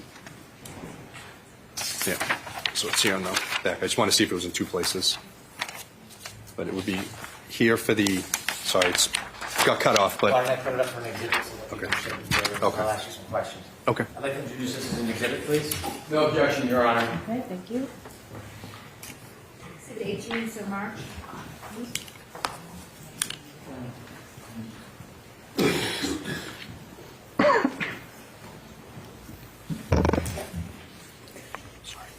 May I show that exhibit to the jury? This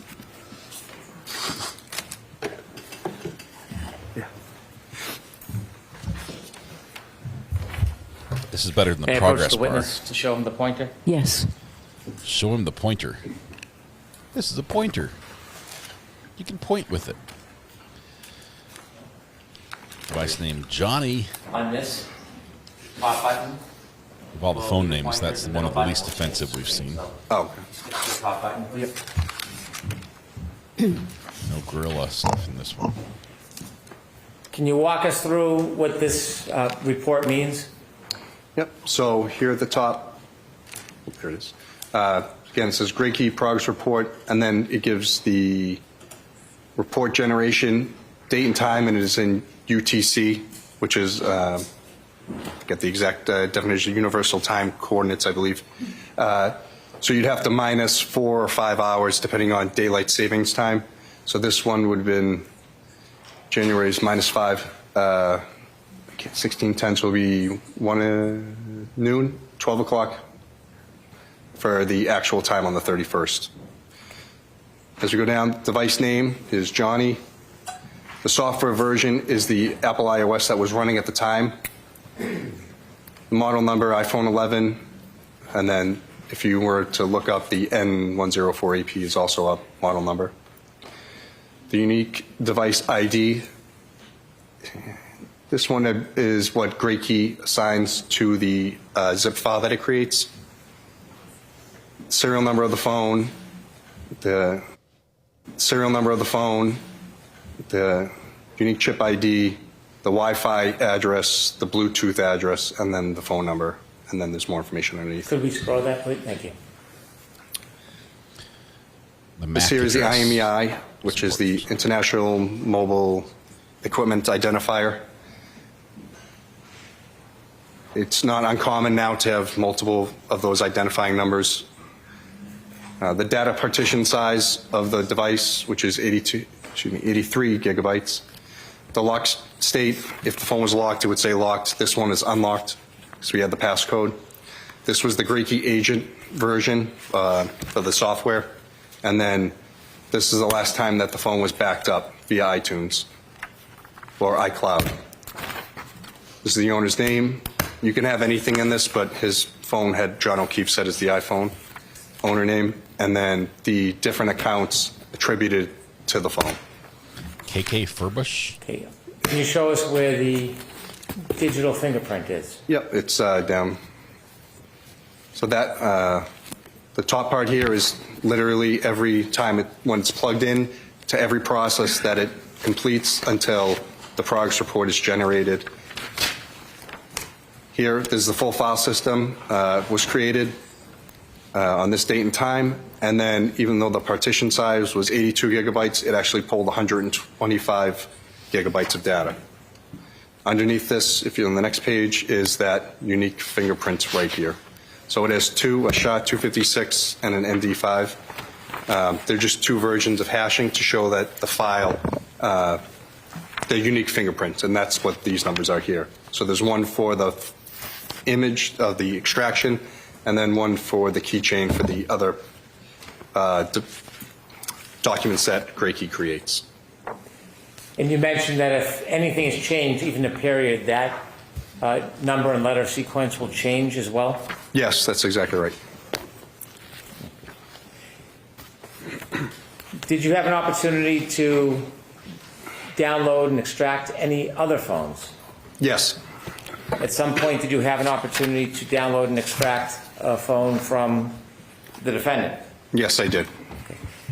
Do you remember when you received that phone? I got the phone the same time as I got Mr. O'Keefe's phone, on the 29th at around 7:30 at night. And so you received both phones at the same time? Yes. From the same people? Correct. Trooper Buchanan? Yes. Trooper Proctor? Yes. Ooh, first time you mentioned What did you do with that phone? Again, that was brought down to the digital forensics lab for holding until we could get into it, or a warrant was written, or whatever legal process was going to be done, so we could get that information. Do you secure it? Yes, that room is locked with keycard access that only myself and two others have, and it's also alarmed.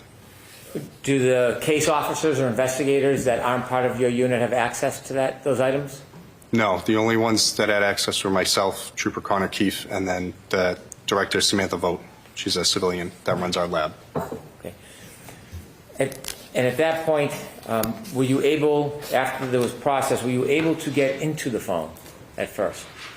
No, it wasn't supported by Gracie, the phone model and number. What do you mean it wasn't supported?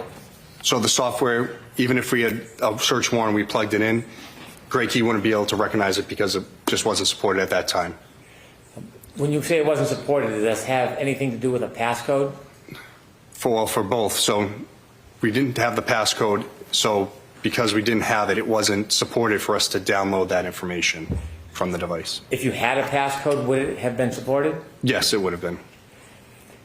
So is there a process when you have a phone that you don't have a passcode for to be able to access the content of the phone?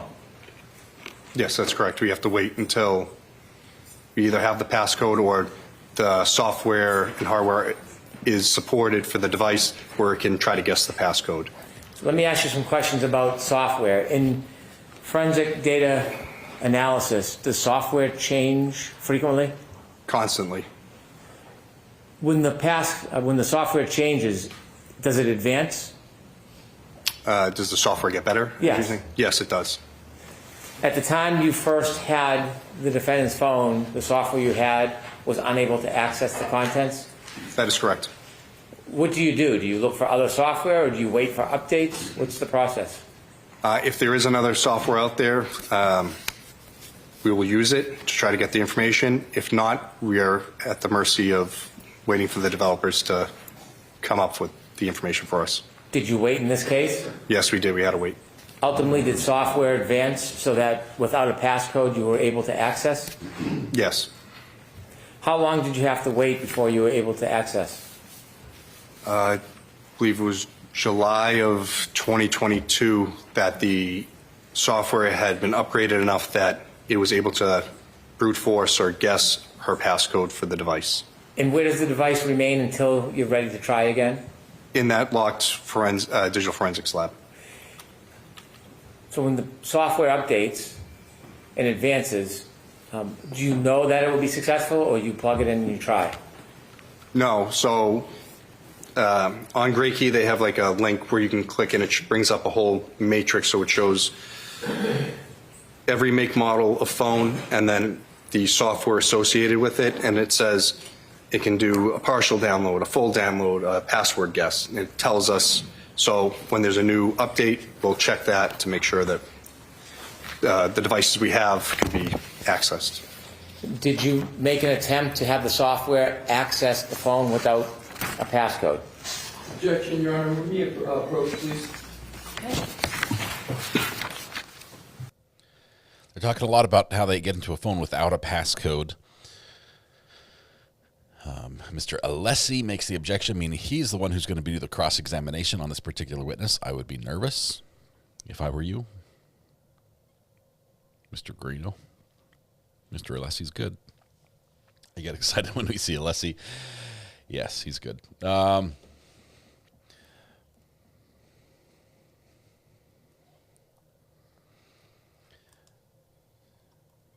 password is password. You laugh. I have a couple devices that I have not changed the default password on. And one of them is one of my cameras. But you only can, I don't ever connect it to the network. You can only get to it if you're hardwired to the camera. So it's not one of the cameras I use here. It's a pan tilt zoom.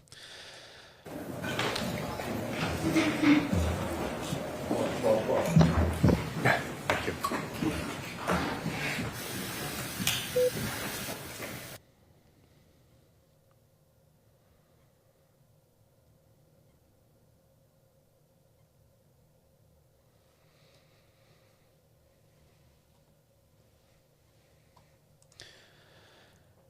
Mr. Slothlife, your wife needs to stay up late and watch Courtroom Confidential now, so that just has to happen. Just FYI. Slothlife needs to watch Courtroom Confidential tonight. We're going to be on. Thank you. Did you use software inevitably to open the defendant's phone? Yes. And how many times did you download? So there was 2 downloads. One, thank you.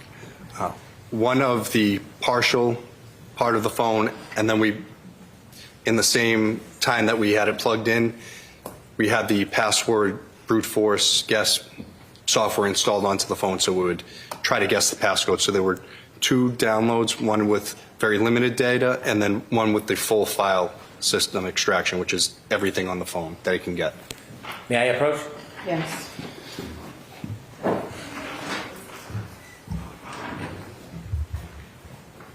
I'm going to show you 2 documents, sir. It's Ms. Felicity. Did you need a copy? Do you have an extra copy of both?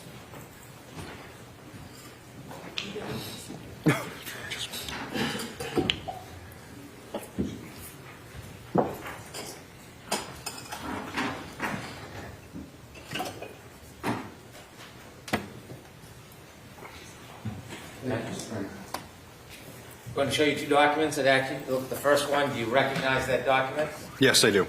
Is that a result summary from Grey Key for a search of the defendant's phone?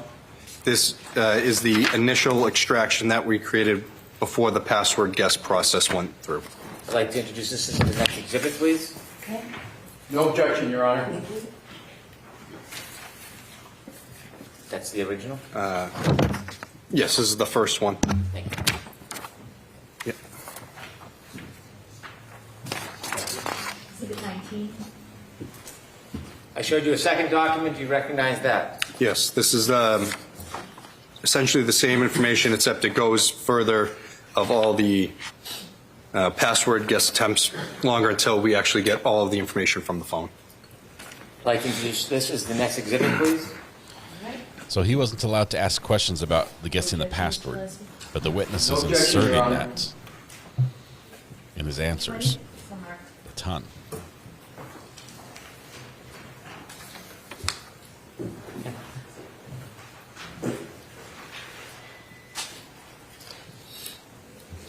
Now that you've practiced, you can come to my house and mow my lawn. Could I have the previous exhibit as well, please? Sir, I'm handing you back Exhibit 19, which was the partial download. Okay. Exhibit 20, which was the subsequent download.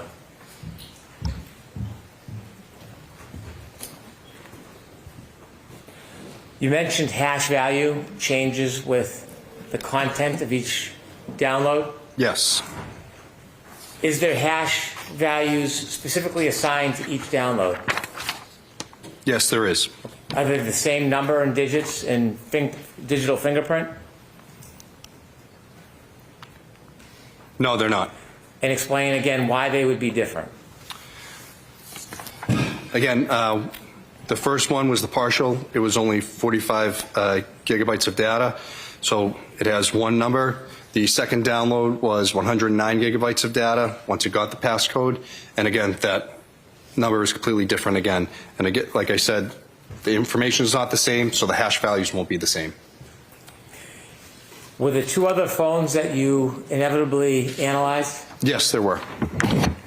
Let's start with the first one. Did you have an opportunity to create a file on a phone that came from Kerry Roberts? Yes, I did. Now, you said it's a two-step process. First is the extraction, the copying, and then it's creating the file. That's exactly right. With Kerry Roberts' phone, did you make the extraction? Did you plug it into the gray key? No, I didn't. Who did? Trooper Connor Keefe. How do you know Trooper Connor Keefe? He went to meet with Kerry Roberts, received the device from her. He brought it back to the office and did the extraction. His name is also on the extraction gray key progress reports as well. And he wrote 2 state police reports regarding it. Do you work with Connor Keefe? Yes. He works with, I'm sorry? Yeah, I would say we do the same, essentially the same job working together. So he's in your unit? Yes, he is. In the digital forensic unit? That's correct. That phone, did it come with any paperwork, any forms? Yes, he had 2 signed waivers of consent from both parties for each device, one for each device. And so as far as the copying, the extraction, you did not do the extraction on Kerry Roberts' phone? No, I did not. After it was plugged in and a copy was made, did you then access it? Months down the road. Were you assigned at that point to analyze or look at any of the data on that phone? Initially, no. At some point, did you create a file so that you could provide it to the parties? Yes, I did. Was that upon request? Yes, it was. And separately, did you know, or did you, let me ask it a different way, was a phone from Jennifer McCabe extracted? Yes, it was. Did you do the extraction? No, I did not. Was the information after extracted again provided to a digital file? It would have been, yes.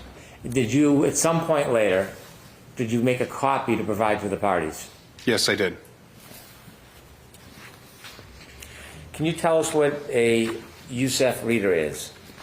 So the UFED reader is a portable case that I can create through Cellbrite. Again, like I said, it's the exact same program that I would be viewing if I was sitting at my desktop, and said it can be made into a thumb drive to give to defense, prosecution, investigators, whoever. And there's no chance for the data to be manipulated because it's just a reader. When you have the digital file that's been extracted and then created into a PDF or a form that can be read, can you print the entire file on paper if you'd like? Yes, you could. Would that include, could you print it so it includes the entire content of the phone? Yes, it'd be thousands of pages, but yes, you could. Is there any way to isolate particular things of interest that you might want? For example, if you wanted just the chats between two people, is there a way that you could have a program isolate just those chats and then give you all of them in a form that you could read? Yes, so you can go in to cherry pick whatever information you're looking for to create into PDFs or other, it gives 5, I think, different mediums you can have it output: HTML, portable cases, XML files. If you wanted to create a document that had a number of people in communications, could you do that as well? Yes, you could. So you can pretty much set the parameters how you want if you want to search for particular items. Yes, it's very generous that way of being able to search for keywords, phone numbers, whatever it is, and then you can export that out into a PDF so you can print it. May I have a moment, Your Honor? Yes. Derek, that's awesome. You were a radio presenter in the UK for 20 years on national radio stations. Great to see someone who loves both tech and the law. Thank you, Derek. I was last in the UK in 96, I think. 97, maybe. Okay. It's been a few years. Did you go through the program and create a number of documents that isolated specific information that you wanted? Yes. For example, did you go through and create a report for all of John O'Keefe's calls for a period of time? Yes, I did. Did you go through the program and create a report for all of the calls between John O'Keefe and the defendant for a period of time?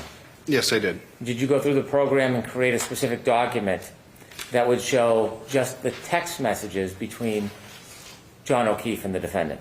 Yes, I did. Did you go through the phone and create specific separate documents for communications, phone calls, and text messages between Mr. O'Keefe and other people, not the defendant? Yes. For example, Ms. Roberts? Yes, that's correct. Ms. McCabe? Yep. Did you go through any of the phones and create documents to show any text or conversation between parties not involving John O'Keefe? If directed, I could, but I don't believe I did. When you took on the task of creating these documents, was it something you did on your own or something that you would wait for a request from a prosecutor or another officer? I would wait for a request. Again, my knowledge of most of the cases is very, very limited. So if they're looking for something specific, I can assist them. If they need some type of help, I can assist them. But normally, I will open it up for them, and they have a better knowledge of the case, so they know what they're going to be looking for. Everyone in our office is Cellbrite trained, or if someone new comes in, that's the first thing they'll go to is to a Cellbrite training, so they know how to use this program. It's a 5-day class. And it doesn't put the burden on myself and Trooper Keefe to try to find everything for every case. Thank you. Your Honor, at this time, I'd like to conclude this witness's testimony to be recalled again. You're in agreement with that, Mr. Lessie? We are, Your Honor, subject to the recall. Okay. Okay, so he's done. Thank you, Your Honor. And he's done because the judge still has to make a decision on the PowerPoint presentation, which they want to go into. We've laid the foundation. Judge not ruled on that because Ms. Little hasn't seen it all yet, hasn't gone over it, to make sure nothing's objectionable. So that will be coming up here soon. Do you have another witness, Mr. Brennan? May I? Yes, please. There's a sigh. Commonwealth calls Mr. Whitley. Okay.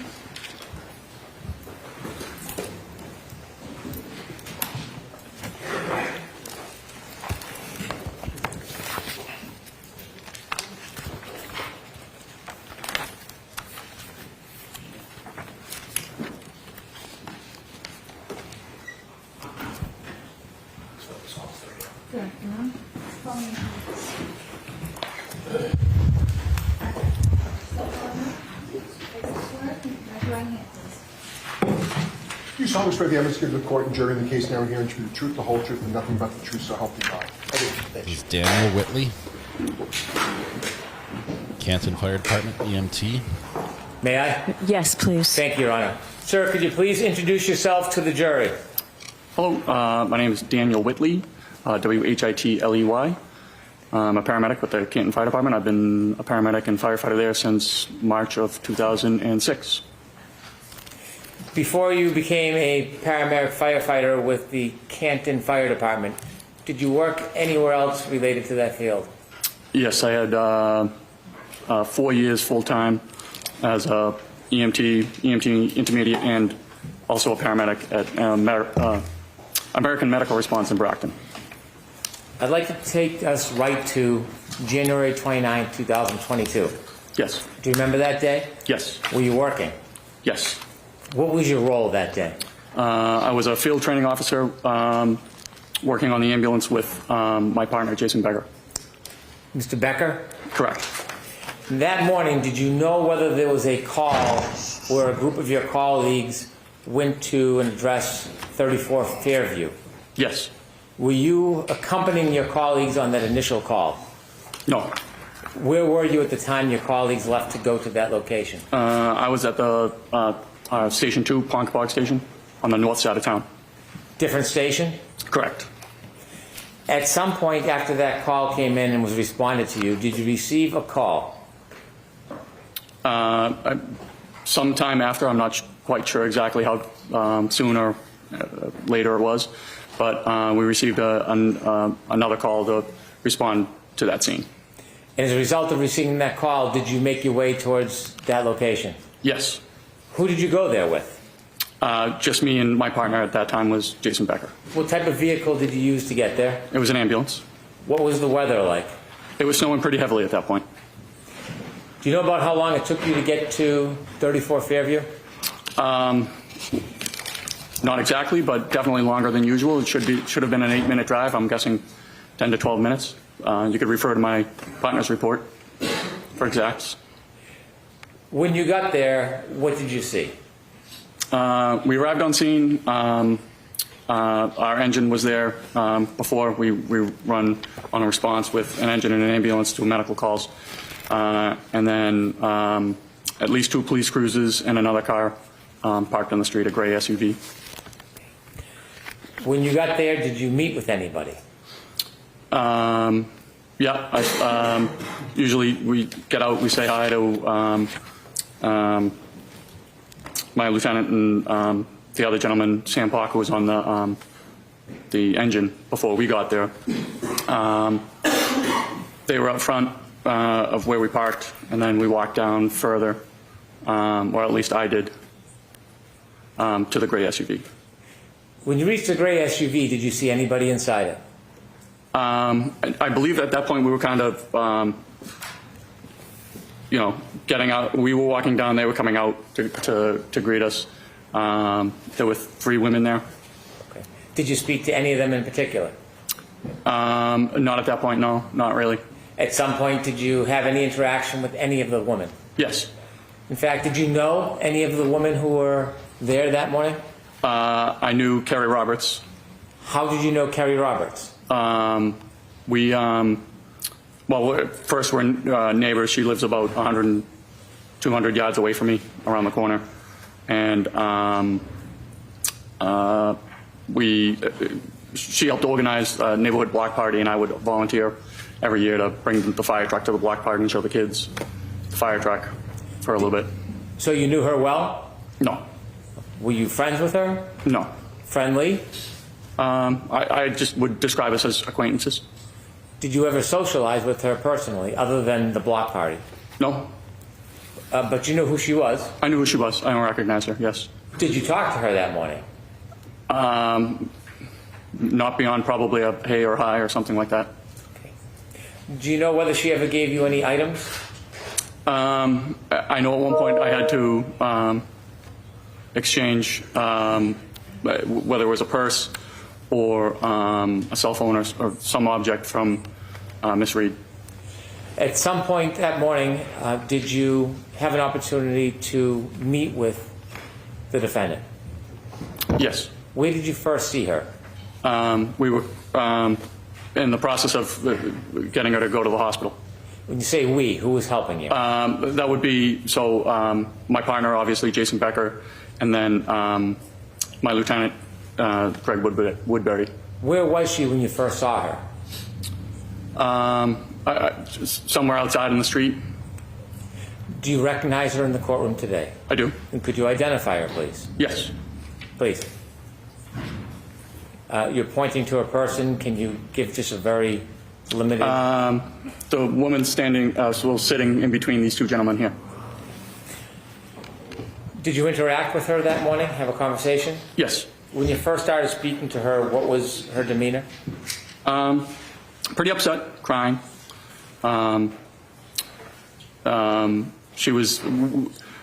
We had a Section 12 in hand, which is a medical order or a police order to be taken to the hospital for a psychological evaluation.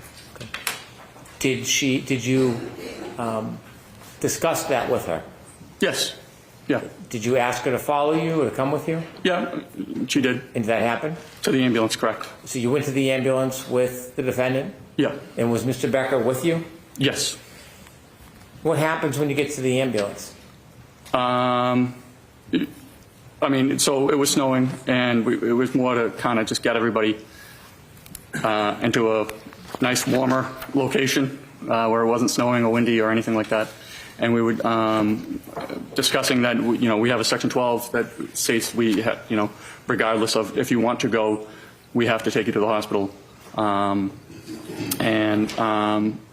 She was arguing that she really didn't need to go to the hospital, and we were trying to convince her to go to the hospital because once the Section 12 is written, it doesn't matter what the patient says, we have to get them there one way or the other, whether it's cooperatively restrained or chemically restrained with sedatives or anything.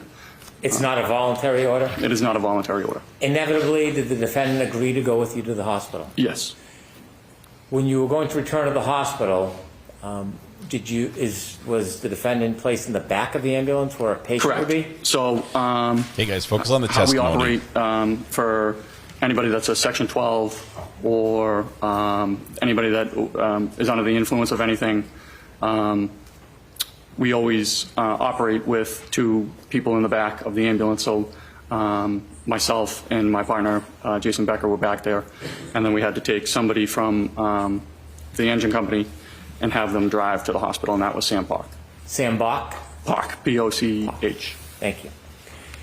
Before you left, before you started to drive away from Fairview, were you having any conversations with the defendant? Yes. Can you share with the jury what those conversations were about? So we were talking. She was upset. She kept asking if there was any chance her husband could be alive, and even sitting outside in the snow with no coat on for many hours. Did she indicate what many hours meant? How many? No. How often did she raise the issue of whether or not or how long he could be out for? I'd say at least 3 to 4, maybe more. Part of your job is to care for patients? Correct, yes. Was part of your job to try to get them to the location safely? Yes. And sometimes you treat patients with physical injuries, don't you? Oftentimes it is physical injuries, yes. Are you trained when you're trying to transport somebody on how to interact with them? Yes. Well, sometimes if they're upset, in this instance she kept asking if there was any chance that he could be alive, and that we really didn't know what was the patient that ambulance 1 took. We really didn't know what his condition was, and but figuring that it was a hypothermia type case, being the conditions outside, we were trying to give her hope that there is a saying in the medical field, you're not dead until you're warm and dead. And I was basically, there's stories of children falling through ice and falling into rivers and being underwater for multiple hours and coming out, being resuscitated and having no neurological deficits. So I was telling her those stories just kind of to say, look, let's be sure we'll get to the hospital. We'll find out more there. Just trying to give her any sort of hope that her husband would be alive. Can you describe her demeanor when she was in the back of the ambulance with you during your interactions with her? She would go from pretty upset, crying. One instance where she kept saying, I can't take care of these kids. I can't take care of these kids. They're not my kids, and they're not his kids. And at that point, I understood who Ambulance 1 had taken, because John was pretty well known in the town for taking on the care of his niece and nephew. So I said, listen, it's okay. It looks like you have a very strong support system.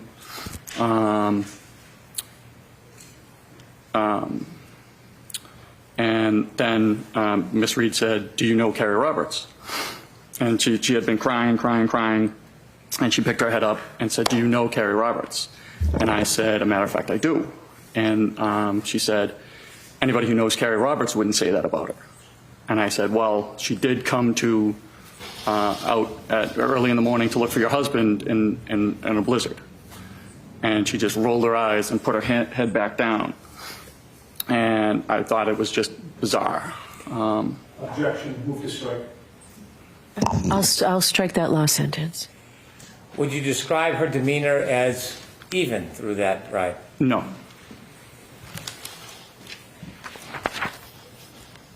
How long did it take to get to the hospital? I mean, you can refer to my partner's ambulance trip report. I'm sure it has the... Do you have it right with you, sir? I do not, no.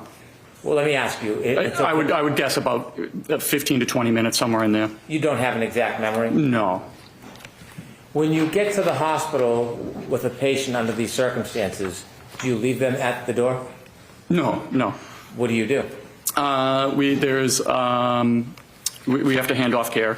So we go in and we have to give a report to a nurse to let them know what their condition is, why they're coming to the hospital, and what we found taking them to the hospital.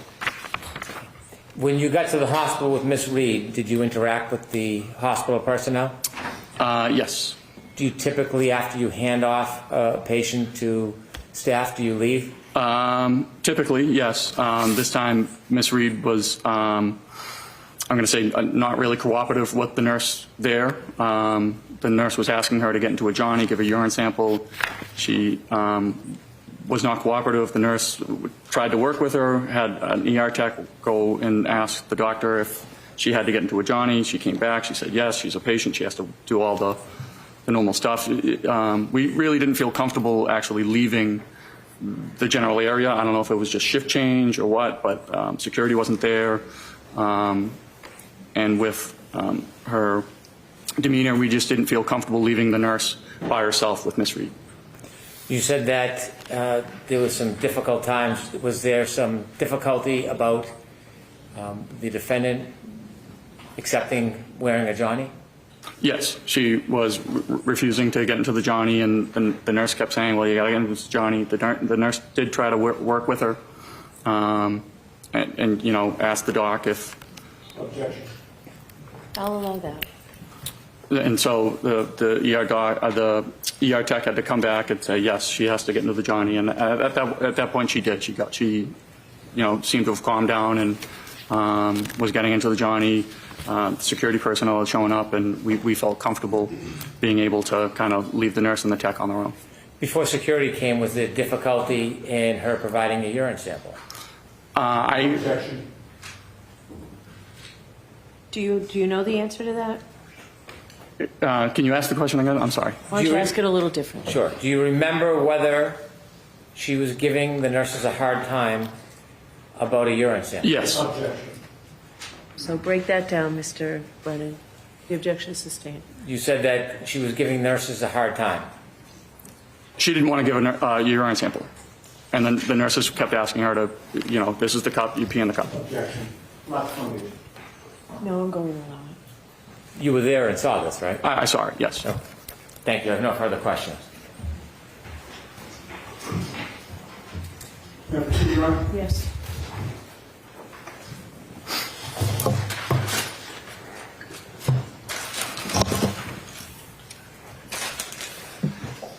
Think of Johnny's a gown, hospital gown, open back. They're incredibly modest, very well ventilated. Good afternoon. Sir, you knew before you got into Ambulance 2 that you were heading to Fairview Road for what is called a Section 12, correct? We were dispatched for a Section 12, correct? Right. And that was not your first call for a Section 12, right?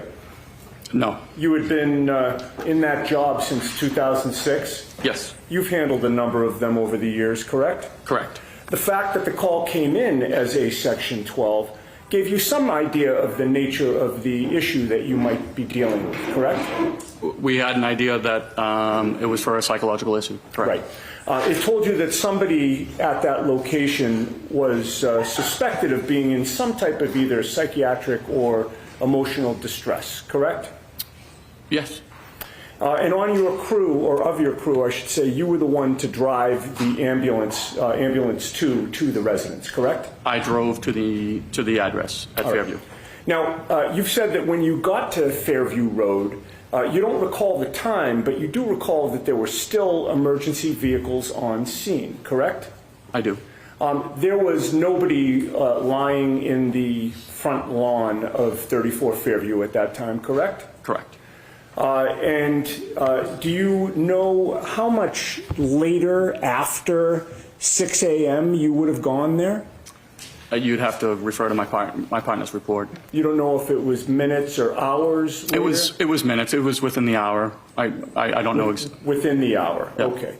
And you said that there were, or you testified that there were 2 police vehicles on scene, correct? At least 2. At least 2. There could have been more than 2. It certainly could have been. And those police vehicles in such a situation, particularly with the snow falling down, would have had their blue lights flashing? I'm not exactly sure if they did or they didn't. Sometimes the police shut off their lights when they arrive on scene. Sometimes they don't. Okay, so you don't have a memory one way or the other? No, nothing sticks out. But those police vehicles certainly were not hidden. They were in plain view, correct? I would say so. Minimum of 2, maybe more. Correct? Yes. And there was also a gray SUV parked near that residence? Correct. And there was a fire engine there as well, correct? Correct. You called it our engine, right? That was from well, it would be engine 3. Engine 3 from or at your least the Station 1 engine. I'm sorry? The Station 1 engine. So Canton Fire has 2 fire stations. We were coming from the second station. The Station 1 engine is the one that responded to Fairview. Okay, and that was a typical large fire engine, correct? Yeah. And did the fire engine have its lights on? I assume it did, only because we rarely shut our lights off on a scene. Sure. And there were police officers walking about, milling about? Yes. Do you know how many? I know I spoke with Officer Saraf and Officer Mullaney. Okay. And so at least 2. And you know them by name? Yeah, Canton's a fairly small town, so you run into the police on a regular basis. Sure, and you work cooperatively with them, correct? Yes. Were there other police officers besides Saraf and Mullaney? I'm sure there could have been, but I don't recall ever speaking with them or interacting with them. Okay. Were there other EMTs or firefighters there when you got there? Just my Lieutenant Woodbury, and then firefighter Sam Park. Okay, and they were in charge of Engine 1? Well, the Station 1 engine. The Station 1 engine? Okay. And there were also civilians on scene, correct? Correct. So you would agree that there was a lot of activity outside 34 Fairview, correct? There was a fair amount of activity. I mean, there were people and vehicles and lights surrounding that residence, correct? I assume so, yes. Well, you were there, so you don't really have to assume, you know, right? There was at least 2 police cruisers and a fire engine. Right, and civilians, and police officers, and firefighters, correct? And civilians. Correct. All right. With all of that activity outside 34 Fairview, did you ever see the homeowner come out of his house? I wouldn't have known the homeowner. Do you ever see anybody exit the house? I was not focused on the house at all. All right. You were there to do a job, correct? I was there to take somebody to the hospital. Right. And you were there also to do a medical or psychiatric assessment while you were on scene, correct? Well, yes, my partner was. Correct. All right. When you got there, you learned, well, I have to strike that. You knew going there that your patient would have been Karen Reed, correct? No. Okay. When you got there, you learned your patient was to be Karen Reed, correct? Yes. All right. And given the nature of the call, you knew when you arrived that you would be transporting her to the hospital, correct? Correct. One of the first things that you tried to do was to get a medical history from her, correct? Or my partner. All right. And you were present for that, correct? I may or may not have been. Getting a medical history is important so that you can pass along information to the hospital when you eventually arrive there with the patient, correct? Yes. And you know that when assessing and treating somebody, getting more information is always better than getting less information, correct? Not necessarily. Okay, so there are times when you'd like to get less information from a patient before you transport them? So it would be pertinent information. For instance, if somebody was complaining of chest pain and they had, stents placed in their heart, we wouldn't talk about how they had their tonsils removed when they were 12. Okay, fair enough. But getting more information is not going to negate the crucial information that you do get, correct? I mean, it certainly could in a critical stage. If there was a critical patient, we wouldn't typically overburden passing off a report to a nurse or a doctor with non-pertinent information. Okay. It's not your testimony that getting less information is always better than getting more information, is it? I would say getting pertinent information is better than having... That wasn't my question. My question was, is it your testimony that getting less information is always better than getting more information, sir? I would not agree with that, no. Okay, thank you. Now, the medical history that was taken from Ms. Reed listed her as having multiple sclerosis, right? I want to see it, Sidebar, please. Let me go back and play that again here. We're going to back up really quickly. Pause. What did he just say? My question was, is it your testimony that getting less information is always better than getting more information, sir? I would not agree with that, no. Okay, thank you. Now, the medical history that was taken from Ms. Reed listed the medical history that was her as having multiple sclerosis. The medical history that was taken from Ms. Reed listed her as having multiple sclerosis. I said that wrong. But that's what the question was, and the prosecution objected to. The medical history taken from Ms. Reed listed her as having MS. And okay, you guys, the mods have a tough job. Can you get off their backs, or they'll just ban you, and I won't do anything about it. We're trying to control chat. We want the conversation to continue, but if all we're talking about is ums and ahs, it's hard to pick the questions out as people are literally talking about the facts that are being testified to. So, a couple mentions are fine. We all hear it. Okay, it's all there. But let's go easy on the mods. And if you have an issue with the mods, they're going to time you out, and we'll deal with it later. They work too hard to get hassled over that.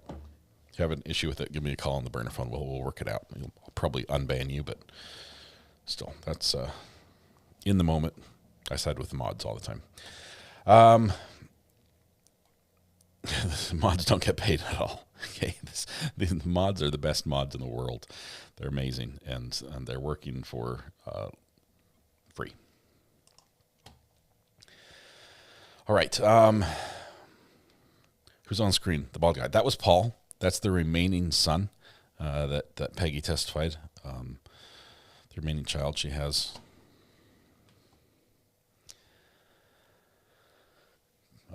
Paul is not happy. Paul does not want to be here. But Paul will be here for every day for court, and he wants to see this through to a conviction. And he wants to sit right there where he can look at Karen Reed throughout the trial. He feels quite strongly that Karen Reed is responsible for his brother's death and wants justice done. All right. Missed a couple comments, and I apologize for that. DSN says, thanks to our mods for doing a great job. They do fantastic. They're wonderful. Dana loves Zumba. The alms have spread to Brennan. They did. There were a lot of alms in there. Selena K also says, sending love to the great mods on this channel. Thank you. Kells, disgraced former Bells. I'm not sure if I recognized you when you did this. You sent 5 gifted memberships. Thank you. Thank you for your generosity. That is just awesome. It's awesome. All right. Teresa, yeah, I don't know how a family, I mean, looking at it from the O'Keefe family perspective, this is terrible. They're being dragged through this moment, the death, how it went, what they thought, those painful initial minutes, hours, or days, as the case may be, and depending on the case. In this case, I think it was minutes and hours of not knowing what's going on, and then hearing what's going on and not believing it, and then finding out for themselves what's true and what isn't, and the confusion surrounding it. I don't know anyone who would like to relive that. I feel for the victims' families in these cases. This is terrible. This is terrible to go through, and the fact that, whether or not you feel that Karen Reed is guilty, the family is now going through this for his second trial. That's hard. That's really hard.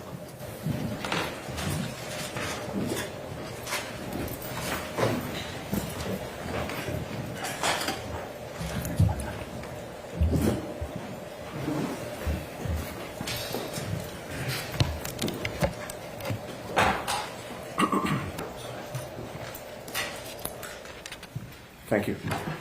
Sir, the medical testimony, history that your partner and you took from Ms. Reed listed that she suffered from multiple sclerosis, correct? Defense won the objection. And you know that that's a chronic disease of the central nervous system? It's my understanding. And what does chronic mean? I believe any disease lasting more than a certain amount of time. It could be 2 years, 3 years, 4 years. Persists for a long time or constantly recurs? Correct. And it's a disease that affects neurological muscle control, correct? That's my understanding. And last question, it's also a progressive disease, which means it tends to get worse over time? My understanding. All right. Now, when you first interacted with Karen Reed after you got to 34 Fairview and encountered that whole scene, it was clear to you that a major focus for her was whether John O'Keefe was alive or dead, correct? Correct. Bless you. Thank you, Ayden. She asked if somebody could survive after having been found in the snow without a jacket, correct? For many hours, correct. All right. And you mentioned something about hypothermia, that you assumed that you may have been dealing with a hypothermia situation from earlier, correct? Well, she said that he had been out in the snow with no jacket on for many hours. And you assumed hypothermia was your testimony, correct? Yes. You are not qualified to diagnose hypothermia, are you? I'm not a doctor. Okay. And you don't know if your assumption about hypothermia was correct or incorrect, correct? Is my assumption correct? My question is that as you testify here today, after having dropped off Karen Reed at the hospital for that Section 12, you don't know if the assumption that you made that you were dealing with a hypothermia situation was correct or not. Is that right? Well, they were certainly working on him at the hospital as a hypothermia patient. You don't know if your assumption was correct or not, sir. I guess I don't. And you told her, in fact, that you could not speak to that, correct? I'm sorry, to what? In terms of how long somebody could survive outside, correct? I couldn't speak to his condition is basically what I was trying to say to her. All But she still persisted in asking you over and over if he was alive or dead, correct? Correct. She wouldn't let that go. Is that fair to say? Correct. And that was despite your not being able to give her an answer, correct? Again, we were just trying to sort of give her any hope. Right. Okay. So she kept asking it, and you were trying to give her hope that he could still be alive, correct? Correct. All right. Now, today you claimed that her demeanor had changed when you mentioned Kerry Roberts, correct? Correct. And the term that you used to describe her demeanor when you mentioned Kerry Roberts as being part of a support system, what term did you use? I'm sorry. When you just testified on direct examination, did you characterize the way that she reacted when you mentioned Kerry? She had been crying in her hands, and I said, you know, it looks like you have a very strong support system. And she picked up her head. She had her face in her hands. She picked up her head out of her hands, looked at me, and said, "Do you know Kerry Roberts?" And I said, "As a matter of fact, I do." And she said, "Anybody who knows Kerry Roberts wouldn't say that about her." Okay. And you've previously described that in testimony last year as her being snarky was the term you used, correct? Correct. But you were first interviewed by the police on February 8th of 2022, correct? If that's what the report says, yes. About 10 days after this? About that. And the events of January 29th were fresh in your mind on February 8th of 2022, correct? As fresh as they are today. Okay, so as fresh. You do not allow that your memory was better on February 8th of 2022 regarding January 29th of 2022. It wasn't better on February 8th than it is today, is your testimony? I would feel it's just as good. Okay. Your memory does not get better over time, correct? For this case, it seemed to stick out to me. Okay, so are you testifying that your memory gets better over time? No, but that would be crazy, wouldn't it? Correct. In that February 8th, 2022 interview, you were asked about Kerry Roberts, right? I'm sorry, what day? February 8th of 2022. Okay. You were asked about Kerry Roberts, right? I do not recall if I was or was not. You told the police that you knew Kerry Roberts from your neighborhood, correct? Okay, yes. And you've testified today that she just lived 200 yards away from you, right around the corner, right? About that. And you told police that you had seen Kerry Roberts on scene at 34th Fairview when you got there, correct? Correct. You also told police that Karen Reed had told you about making statements about her wanting to die, correct? Correct. But on February 8th of 2022, just 10 days after these events, you never mentioned to the police during that interview that Karen was snarky in any way, correct? I don't know if I did or I didn't. I don't know if it would be in their report.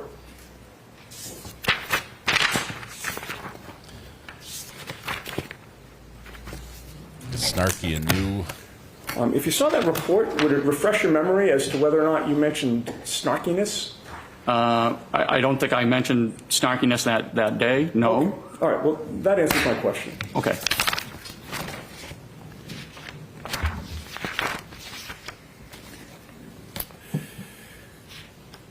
But after that interview, and of course even after January 29th of 2022, you went back to your neighborhood, the same neighborhood that you lived in with Kerry Roberts, correct? Correct.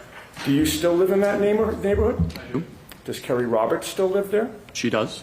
So you and Kerry Roberts have continued to live in the same neighborhood for years after January 29th, correct? We have. And before you ever encountered Karen Reed that day, you had interacted with Kerry Roberts in the past, correct? Briefly, yes. Well, you were both on the same neighborhood Facebook page, were you not? Yes, that's why I volunteered to bring the fire truck to the block party. One time she had posted on that neighborhood Facebook page that she wanted to have a fire truck at the neighborhood block party, correct? Correct. And that's when you replied and volunteered that you would bring the fire truck to that block party as she requested, correct? Correct. And you also worked with Kerry Roberts on the Ponkapog Civic Association, did you not? I did not know. She worked on the board prior to my arrival on the board. So you both worked on the same board, but just at different times? Different times, correct. All right. We had, I think you had touched on this earlier, in addition to knowing Kerry Roberts, having been with the Canton Fire Department since 2006, there have been many times when you've worked in conjunction with the police, correct? Correct. And in addition to the two police officers that you mentioned having seen at 34 Fairview on January 29th, that being Seraph and Merlaney, you know many other officers at the Canton police station. I do. And as you say, Canton's a small town, correct? Relatively. People know each other, correct? Correct. You also knew former state trooper Michael Proctor before you arrived at 34 Fairview, correct? I did. Michael Proctor actually was 2 years ahead of you in school, was he not? He was. And you learned at some point that your school classmate, Michael Proctor, was the lead investigator into the death of John O'Keefe, this case, correct? Yes. And in fact, when you spoke to the police in February of 2022, Michael Proctor was one of the troopers to interview you, correct? Correct. You did not go to school with Karen Reed, right? No, not to my knowledge. You didn't help coordinate neighborhood block parties with Karen Reed, right? Nope. You were not in a civic association that Karen Reed belonged to at any point, correct? Nope. She was a stranger to you on January 29th, 2022, correct? She was a patient of mine, yes. Well, as far as you knew, she was an outsider to Canton, correct? I did not know that. You didn't live in the same neighborhood with her? I'm not sure if we did or did not. You had no personal contact with her either before or after January 29th of 2022, correct? No. All right. Now, as a result of your having gone to the scene, there's a patient care record that is generated, correct? Correct. All right. And on this issue of the snarkiness and the demonstration that you just did, there's a contemporaneous report of your team's observations from January 29th, right?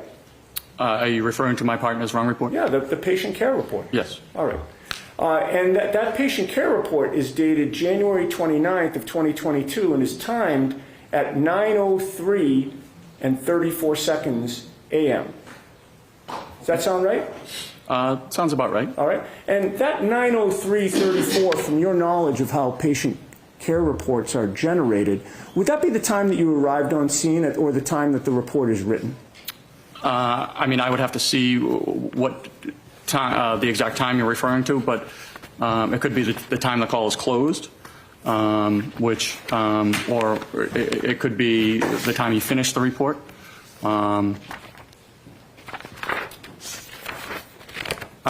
There could be multiple reports. I'm not exactly positive which report you're talking about. Okay. In any case, it was from that morning, correct? Well, I assume so. I mean, there was only one morning that you went to 34 Fairview. Well, no, but there could be two reports. So the engine has to write a report and the ambulance has to write a report. But they're both about that morning, correct? Correct. All right. Now, there are boxes to fill out on the patient care record, correct? Correct. One of the boxes is primary impression. Yes. What does primary impression mean? That is just what we believe the patient's not complaint is, but what we believe the patient is suffering from. Okay. And that is listed on the patient care record for Karen Reed as a behavioral/psychiatric episode, correct? Yeah, so that's a box we check for just about any Section 12. Sure. And of course that mentions nothing about snarkiness, correct? No, that is my partner's report. Okay. There's also a box for secondary impression, correct? Correct. What is secondary impression? That might be like just a secondary complaint most of the time. A lot of the times, patients don't have a secondary complaint. Okay, but in this case, it's listed as anxiety/emotional upset, correct? Yes. All right, and again, that mentions nothing about snarkiness, correct? That's my partner's report, yes. There's also a box for signs and symptoms, right? There is. And nowhere in the signs and symptoms box is snarkiness mentioned, correct? No, I don't think that would be medically appropriate. And then in the patient care record, it's recorded that Karen was found sitting in the front passenger seat of a friend's car, crying and visibly upset but cooperative, right? If that's my partner's words, yes. All right. And those words, actually nowhere in the patient care record is it listed that she was snarky in any way, correct? Again, that would not be something we would put into a patient care report. And you did not put it in, correct? It was my partner's report, and no, we did not put it in. Okay. And once Ms. Reed agreed to go with you in the ambulance, it's fair to say she was still upset and crying, correct? At times. If I may have a moment. Sure. Mr. Yannetti really harping on that snarky. Actually, if I can just get my glasses so that I can see. Apparently he's done all that blind. Good work, Mr. Yannetti.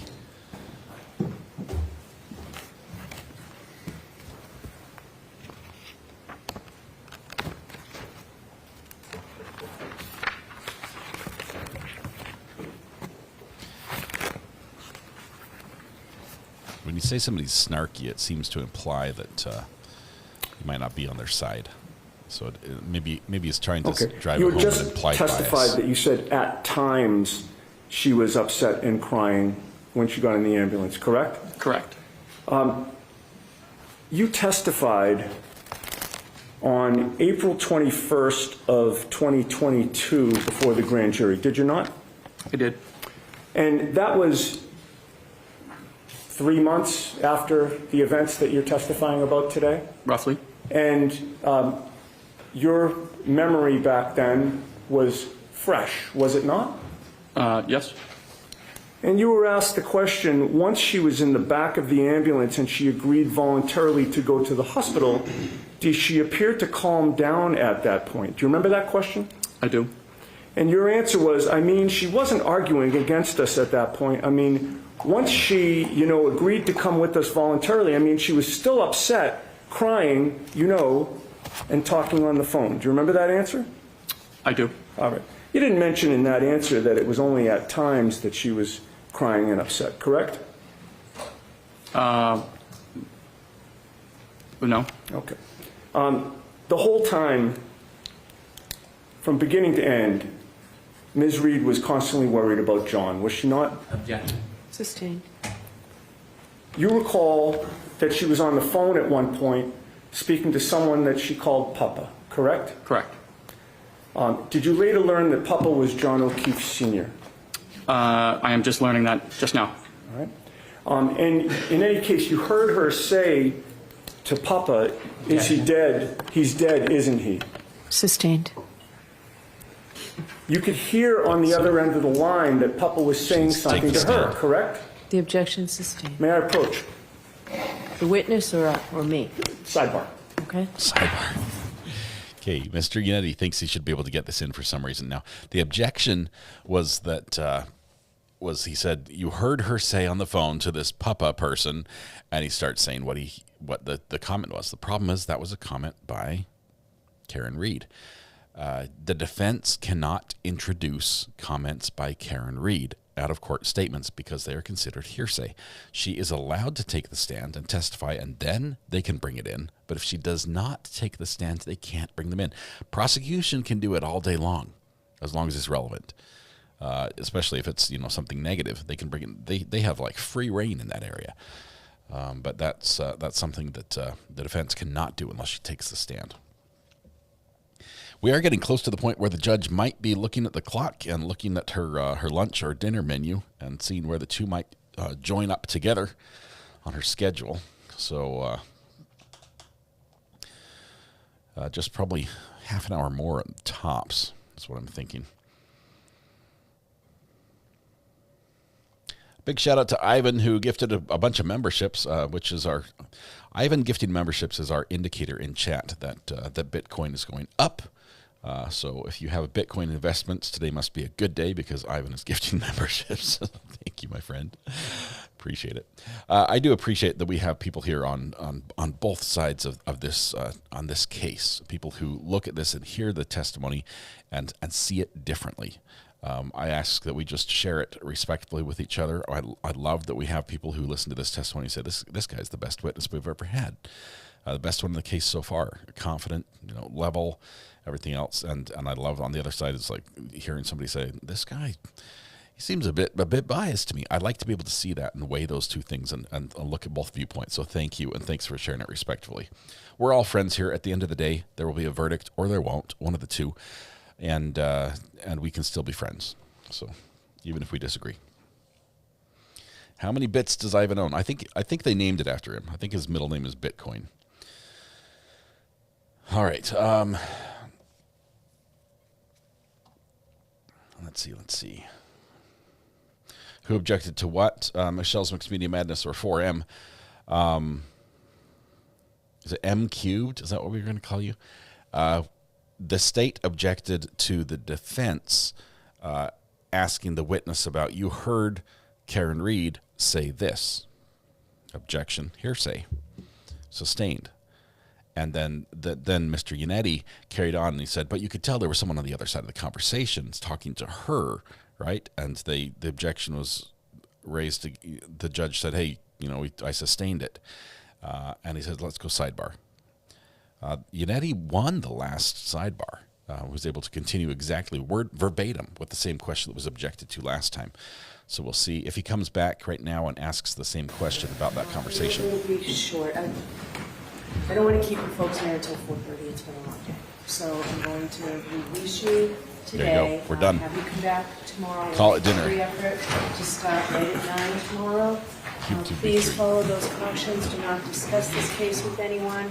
Don't do any independent research or investigation into this case. If you happen to see, hear, or read anything about this case, please disregard it and let us know, and be very careful on your social media, okay? Thank you. Have a good night. All rise, please. While we let the jurors exit, let me quickly just say a couple things. I have been noticing on X today, there's been a little bit of chatter about people in the courtroom watching the jurors, and I don't know where the judge is going to draw the line. This might be a problem. They're reporting on juror behavior, which might be okay. I'll have to look at the order again. The judge in one of her orders did specifically limit what the press can do as far as describing what the jurors look like and giving characteristics and things like that. There's one juror who seems to be vigorously nodding their head. All right, so we're still in session. Court is still in session. Please be seated. At certain times, meaning they might be betraying the position they're in. All right, so I would like to move things along a little bit more expeditiously tomorrow. What would be very helpful to me, Mr. Brennan, are these clips. I haven't seen I haven't watched anything on television about any of these. Do you have them all in one compilation that I can look at in advance? If you don't, you don't. I thought we had provided it to the court. If we haven't, we will. May I have a moment? Sure. There's the judge coming in with that ruling. She wants to speed things up. She hates the breaks every time between witnesses that we have to let the defense look at what they're going to do next. She says, give me all of it right now, what you're planning on using. Is it 100 hours or something, or is it? No, we sent the share file, but it's my oversight. We should have brought in a hard copy for you as well. I don't know that I have a shared file. Was that? Dropbox link on Monday that we sent, but I can put it on a zip drive as I should have, and I can. All right, because I couldn't open that. It needed an email, and it didn't accept mine. Didn't realize the court didn't have access. We will get a zip file, and all right, you talk to Tori about it, okay, Tori? You'll get it for me. All right. The intention was that you'd have an advanced opportunity to look at them. I'll fix that failure. All right. Have your associate talk with interrogatory. I will. All right. All right. Anything we need to know before tomorrow? No, Your Honor. All right. We'll see you tomorrow. All right. With that, we are done with court for the day. It is 4 o'clock, almost straight up. Almost straight up. Quick little synopsis of how today went. This is day 2 of the trial, and we began with the same. We began with the second witness from day 1, which was Carrie Roberts. She took the stand and under cross-examination, revealed a couple things. Probably some of the most surprising that we heard from her, which we did get a lot more detail from her testimony than last time. But under cross-examination, which we did not get in round 1, she was not cross-examined at all. She says that she talked to prosecution about 50 times. Now, some of those were meetings, some of those were text messages, some of them were phone calls. But she says, talked to him about 50 times and listed the people that she's talked to. And some of those conversations were at the behest of Jen McCabe, saying, hey, what's going on with this? Can you ask them XYZ? Can you ask them that? And it's implied, and I think she agreed, even though she didn't know for sure if she had in one specific instance, that she reported back the answers when she got information about the case. Why is this a problem? Well, I don't think it's a huge problem, but it sure looks bad. Okay, and optics can be everything sometimes. If she has an inside source with the case who is feeding her information about what the police have discovered or what they think or a theory they have or some, and we don't know. We don't know exactly what that content, what the communication was. And then she's feeding that back to some of the witnesses. That information could cloud those witnesses' recollections, especially if they have a gray area. If somebody fills in the blank for them, like what happened with Carrie Roberts and Jen McCabe as they sat together and worked on a timeline together of events. So they made a collective memory. Now suddenly we have a witness who's testifying to something that they did not remember, but someone else told them happened. This is like injecting a memory. I mean, Inception type stuff. So that happened. That was interesting with Carrie Roberts. Let's see what else we had. She did meet a lot with the prosecution. That's normal. That's normal. Ivan's calling. Give me just 1 second. Let's see if we can get him on the phone.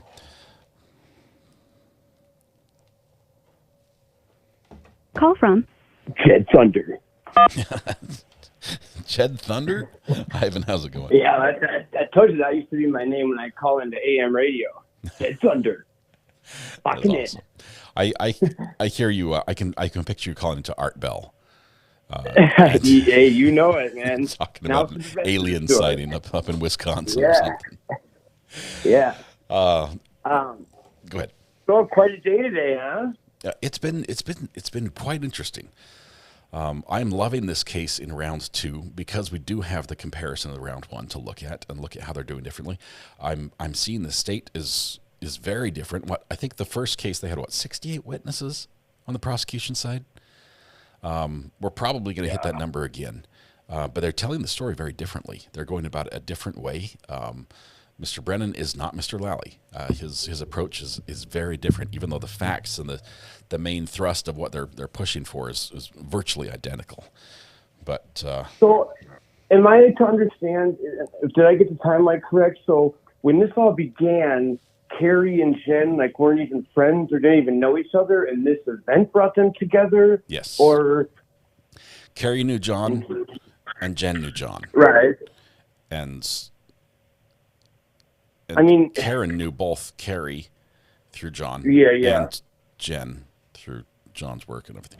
So yeah, it was it was like a different circles that connected in a Venn diagram with Mr. O'Keefe being the center, the crossing point. And believe me, I know traumatic events can bring people close or bring people together, but it also, anytime that I'm brought together with somebody who I didn't previously, commune, I often, those acquaintances, those friendships, they can last forever. But in my experience, I've always had to sort of step back from those friendships or acquaintances when I realized that outside of this awful thing we share together, what do we really have? What was there? And sometimes that's all you need, and it grows from there, and you have a lot in common. But I just wonder if Carrie's ever, put that in her own perspective, does Jen have an ulterior motive? Why is she suddenly, because it seems as if she always seems to appear right as Carrie's about to have some kind of interaction with the police or an interview or I don't know. Like I've just Defense tried really hard to raise that and make it look like that. Like, why were they together? Their kids are different ages, right? A little bit. They weren't they weren't exactly meshed up, lined up perfectly. And they knew of each other, but didn't really travel in the same circles. And then at this moment, they come together, and they to this day appear to now be tied at the hip, great friends. And it could be that one traumatic event, that one day, that morning in the blizzard. And I know trauma bonds are real. You know, I know trauma bonds can be a real thing, and you know, like people have said, they could have had a lot in common. I just wonder, from a more curiosity standpoint, not that I'm implying, I just wonder how much of their commonality is hating Karen Reed. You know, I just made it pop in my head, but I just hope everybody's doing great. You know, don't be a Richard. You know, be nice. You know, love everybody, and yeah, Ivan, we're gonna have to make a shirt. Don't be a Richard. Yeah. Thank you, Ivan. Appreciate your generosity with the gifted memberships today. Go Bitcoin. Thank you. Yes, Thank sir. you, my friend. We'll see you. All Love right. you, man. Love you guys. Bye. Love it. Ivan's great. So, in what he's saying here, to what Ivan raised right before he hung up, I don't believe that Carrie initially suspected or, you know, thought anything that involved Karen Reed. Her testimony was like, no, I didn't want to say anything because I didn't think it was involved. It didn't occur to me that they could be connected. I think she was telling the truth when she said that. I do believe that that the family, McCabe family, probably suspected a lot sooner that Karen Reed was involved, and that may have, you know, influenced was the word that was used. Once on accident, influenced that memory and steered things a little bit that direction. So from there forward, that's where it went. After Carrie Roberts on the stand today, witness number 3 was Peggy. This is John O'Keefe's mom. She has suffered horrendous loss that a mother should not have to suffer. Let's see. Amber says, sorry to all the parents who now have to explain that don't be a Richard means to the young'uns who watch. Sorry. Oops. I give my props to AJ for expressing condolences and not asking questions, even though there was areas that he could go into. There are things that she raised that he could have asked questions about. I don't think it would have helped. It would not have helped the defense in the eyes of the jury, in my mind. I think that was a good call. They huddled before they decided to handle it that way, and I think they made the right decision in not crossing her. But her testimony did give us some background about John, a little bit about her as a parent. We got to see a little bit into her life that we haven't seen before. We've seen that even in these hard moments, she's a bit of a character as far as a comedian goes. She's asked how long she'd been married. She says too long, right off the bat, too long, 53 years. So it's nice to see that human side of a witness on the stand, even though it was very hard for her, and she was super nervous. When I think if you go back and we watched the moment when AJ says, you know, no questions, I think the relief that rolled off her shoulders was visible, that she was steeled, ready for that, because she's seen what AJ can do, and so it was nice to see that drop off. Hang on, we got a call. Allie B from Tennessee. Allie B from Tennessee, how are you doing? I am great. I have a question. Yeah. May I share something crime related, but not to this case, because I'm cleaning, I'm packing up to move, and I just found something, and I'm having a heart attack because. Can I share it with you real fast? I have to push the sound effect button first. Are you ready? Okay. Yeah. Hang on. You're talking about stuff that is not relevant. Okay, now you can. Go ahead. Okay. Okay. I'm going to make it very fast. So a long time ago, a coworker of mine, her daughter, before I was smart on crime and stuff like that, but knew I was interested, she had a little situation, had to go to Vanderbilt psychiatric. Right? Okay, so anyway, being the sweet friend that I am, I'm like trying to be mom, and I go and I like spend some time with this daughter. She hands me this paper, and she showed me this boy, and I just found it in a drawer. I won't read the whole thing to y'all, but I remember it now because she told me that this guy who was in there was like a psychopath, and she did an interview with him, and and I'm reading these questions and answers because I think I asked her for them. And now it makes so much more sense to me now that I understand it. And it's fascinating, but it's scary. So, I don't know. I just had to share. I was about to go off. Tell me, did I miss something? Is he like a criminal? Was he what? No, well, this is so, I wish I could ask more questions. He was in the psychiatric hospital at Vanderbilt, like the children. Okay.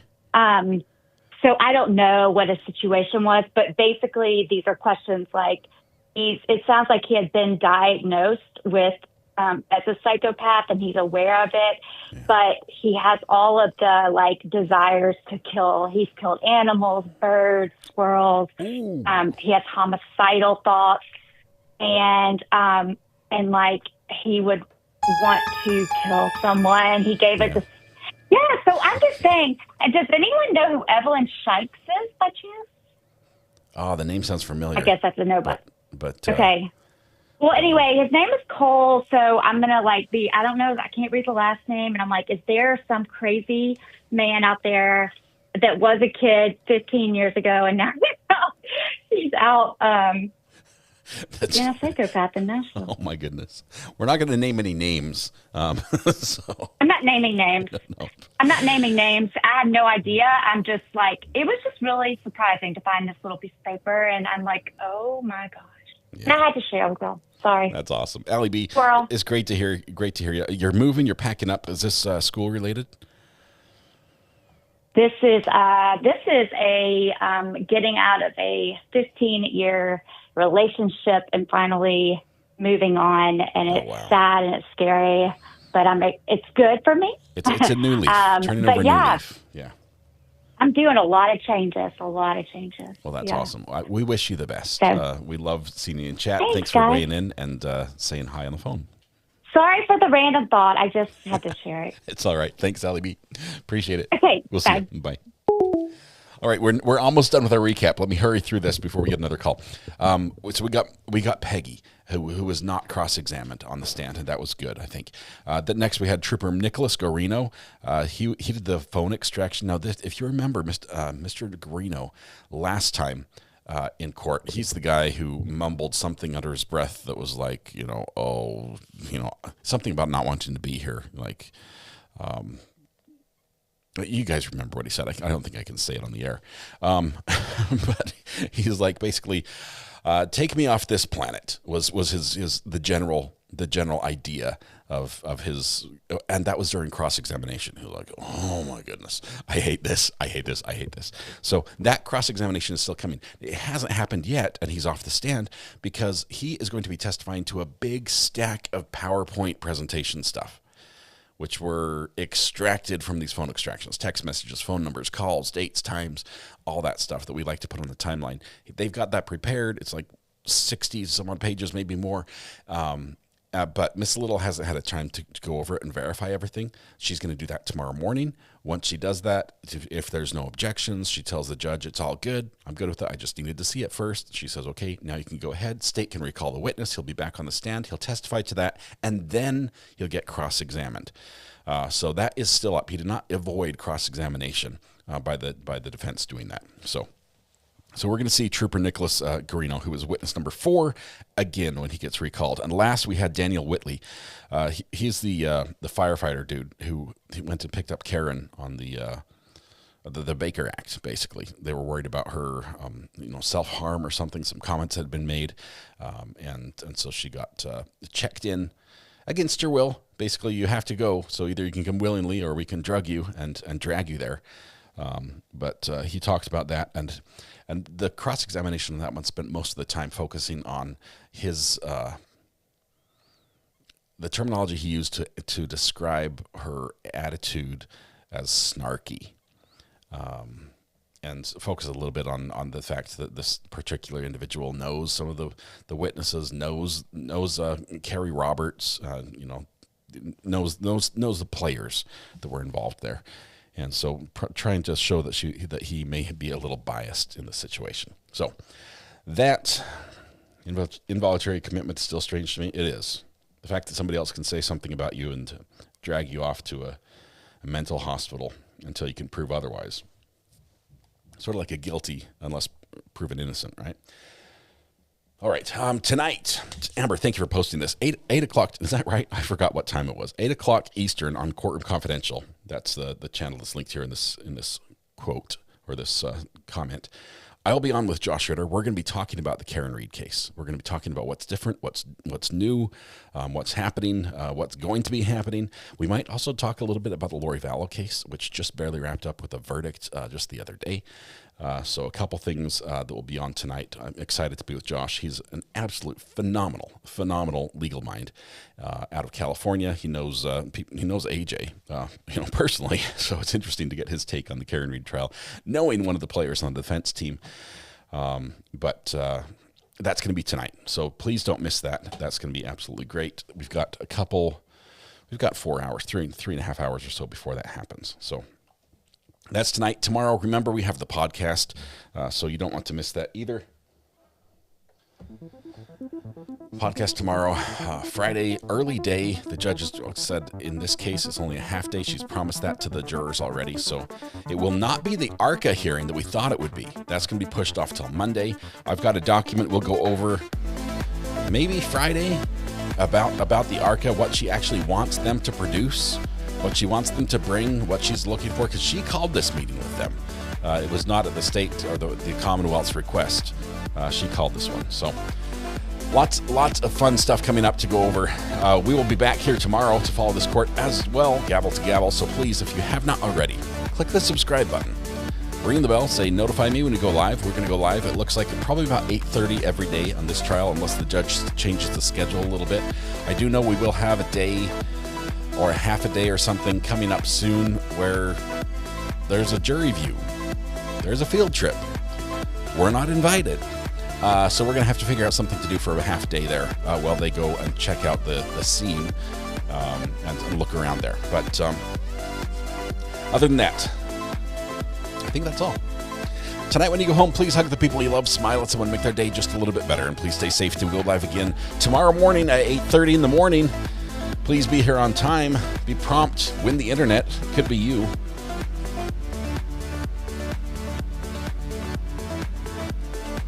There we go. Now we're ready. I think that's it. I think that's all. Now we can just enjoy the music. Have a great dinner tonight, guys. We'll see you in the morning. Bye-bye.